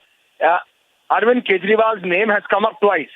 Exactly. Once in a FaceTime video call, which was done via the mobile phone of the assistant of the former Deputy Chief Minister Manish Sisodiya, whose name is Mr. Birbhum Kumar. Through his phone, a FaceTime call was happening between one of the people who are behind bars and the Delhi Chief Minister, that has been mentioned in the charge sheet, and one more. So twice the name of the Delhi Chief Minister has been mentioned in the charge sheet agency. On the basis of that, and also on the basis of the statement of a serving civil servant, the Delhi Chief Minister now has been summoned. The Aam Aadmi, the rate which these are broken initially through the Aam Aadmi Party, so breaking the information and not the agency. It's very clear that I have already set up their mind to create their mind. They are going to the political vendetta card, and the Chandra Singh's press conference scheduled for 6 p.m. sharp, Abhishek. It's very clear that the Aam Aadmi Party this time around is going to make it about Madhya Pradesh, Chhattisgarh and Rajasthan. But let there be no doubt, the people saw what exactly happened when they said that this is happening because of the Aam Aadmi Party. So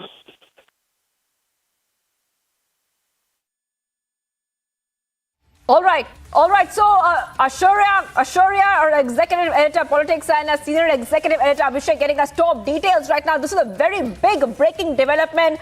Arvind Kejriwal has been summoned by the CBI in the liquor gate case. A very, very big development, and summons were issued after a bureaucrat was quizzed and probed. He has been named in 2 statements. Viewers, we're getting these details coming in. And remember, the court earlier had said that the court had rejected Sisodiya's bail plea, saying that the former Aam Aadmi Party Minister Sisodiya is the architect of the entire conspiracy. So the court saying this about the former deputy of CM Kejriwal. Let's go back to Ashurya. Ashurya, this is a very big development coming in. Now we know there'll be a press conference which will be at 6 p.m. Abhishek joining us. Abhishek, 6 p.m. Aam Aadmi Party conference. Yes, this is a very significant development insofar as Delhi politics is concerned. Indeed, in the opposition space, in fact, Shivangi, because remember the Aam Aadmi Party was given the national party status just about last week by the Election Commission of India, and that was seen as some kind of a huge development insofar as the trajectory of Aam Aadmi Party itself is concerned, set up just about 10 years back. And now we have a situation where 2 of their senior most ministers are in jail. Many quittings have happened, and now the chief minister himself, the convener, the supremo of the Aam Aadmi Party, in a circle of of doubt insofar as the liquor gate is concerned, because the enforcement directorate says that they have evidence. In fact, they have already named Arvind Kejriwal as person of interest in one of the charge sheets. In what category, whether as an accused, whether as a suspect, I mean, we don't know. But ED has mentioned Arvind Kejriwal's name in one of the charge sheets that was in the month of February. This was, in fact, before even questioning the assistant of Arvind Kejriwal, Birbhum Kumar, whose statement was recorded under provisions of the Prevention of Money Laundering Act, PMLA, under which the ED functions, and this was weeks after Kejriwal was in fact mentioned in the ED charge sheet. Now, as per the charge sheet, Sameer Mahindra, the liquor businessman and prime accused in the entire case, talked to Arvind Kejriwal over a video call. Now, from one phone via FaceTime, as it happens. So whether the enforcement directorate has a record of that video call would be interesting to watch out. Whether they are wanting to question Arvind Kejriwal because they don't have the record of the video call, but they want to corroborate certain statements made by Sameer Mahindra and Birbhum Kumar, and in between C. Arvind, who was another officer of Manish Sisodia, who was questioned by the enforcement directorate in the alleged conspiracy and charge sheet. In fact, made a specific charge against Arvind Kejriwal, Shivangi. It said that there was active connivance of Kejriwal and other members of his government, which led to the liquor gate and the liquor policy scam. So obviously this is a huge development, because now Arvind Kejriwal becomes a suspect and he's being questioned. के बंटवारे में पानी की घोटाला पड़ा हुआ है, स्कूलों में कमरों का घोटाला हुआ है, जमुना सफाई का घोटाला हुआ है, आपने बसों खरीदने में बसों का घोटाला किया है। सबके मुखिया आप हैं और आपको जवाब देना पड़ेगा। अब आपको मालूम पड़ रहा है कि इन घोटालों के कारण से किस प्रकार से दिल्ली तबाह हुई है। जब दिल्ली तबाह हुई तो आपसे पूछताछ वाजिब है, होनी भी चाहिए। आपके सारे मंत्री जेल जाते जा रहे हैं, जिनको आप कट्टर ईमानदार बताया करते थे। आज उन मंत्रियों की भी चीख निकल रही है। कट्टर ईमानदार ये नहीं है, आप कट्टर बेईमान हैं। आपको लूटने के लिए आप आए हैं और लूटने की नीयत आपकी साफ साफ जाहिर होती है। जो व्यक्ति आया था परिवर्तन करने के लिए आया था, आज 10 करोड़ का स्विमिंग पूल के अंदर वो स्नान करता है। जो परिवर्तन करने के लिए आया था, सादा जीवन बिताने के लिए, अब ऐशो आराम की ज़िंदगी जीता है। जो आया था परिवर्तन करने के लिए कि मैं भ्रष्टाचार नहीं करूँगा, पूरा जहाँ पे 1-1 लाख रुपए के समोसे बांटे जाते हैं और 10-10 हज़ार रुपये की थालियाँ खाई जाती हैं, जिन्होंने दिल्ली के GST के पैसे को बर्बाद करके रख दिया। जो दिल्ली का विकास होना चाहिए उसको बर्बाद करके रख दिया। सड़कों का निर्माण होना चाहिए था, जमुना साफ़ होनी चाहिए थी, फ्री जल जो मेरे घर में नल में जल मिलना चाहिए था। दिल्ली को जो आयुष्मान कार्ड है, जो मोदी जी 5 लाख का इलाज फ्री देना चाहिए था, वो आपने नहीं दिया। और तो और कोरोना काल के अंदर जिस प्रकार से आपने दिल्ली को मौत के मुंह में डालने का काम किया है, ये सारी की सारी पोल खुलेंगे कि आपने पैसा लगाया कहाँ। दिल्ली का इतना बड़ा GST आता है, कहाँ लगाया आपने पैसा, कहाँ खर्च किया है आपने पैसा। आप कहते रहे हर समय दिल्ली पे बहुत पैसा मैं फ्री बांटता हूँ, उसके बाद भी पैसा बच जाता है। आखिर वो पैसा गया कहाँ है, क्या किया आपने पैसा। अब CBI सब काला सफ़ेद करके आपको बताएगी और सब जाहिर होगा, तो अब आपका भी जेल में जाने का नंबर आ जाएगा। क्या मनीष सिसोदिया एक्साइज पॉलिसी में पहले ही जमा देगा? क्या अरविंद केजरीवाल भी जेल जाएंगे एक्साइज पॉलिसी में? क्या इनकी भी कहीं जो भी गुनाह किया है, कोई भी गुनाहगार होगा, मोदी जी ने कहा है कि मैं परिवारवाद नहीं चलने दूंगा और किसी ने भी भ्रष्टाचार किया है उसके हलक से मैं गरीबों की मेहनत की कमाई को उसके हलक से निकाल कर रखूंगा। इसलिए जिसने भी गरीबों की मेहनत की कमाई को, जो गरीबों का इनका उत्थान होना चाहिए था, गरीब के बच्चों को उजाला मिलना चाहिए था। अभी नया घोटाला देखेंगे ना, गरीबी की रेखा में पढ़ने वाले बच्चे, जिनमें गरीबी के नीचे के बच्चे 70% मुस्लिम है। आप क्या कर रहे हैं? आप कहाँ जाएंगे दलित?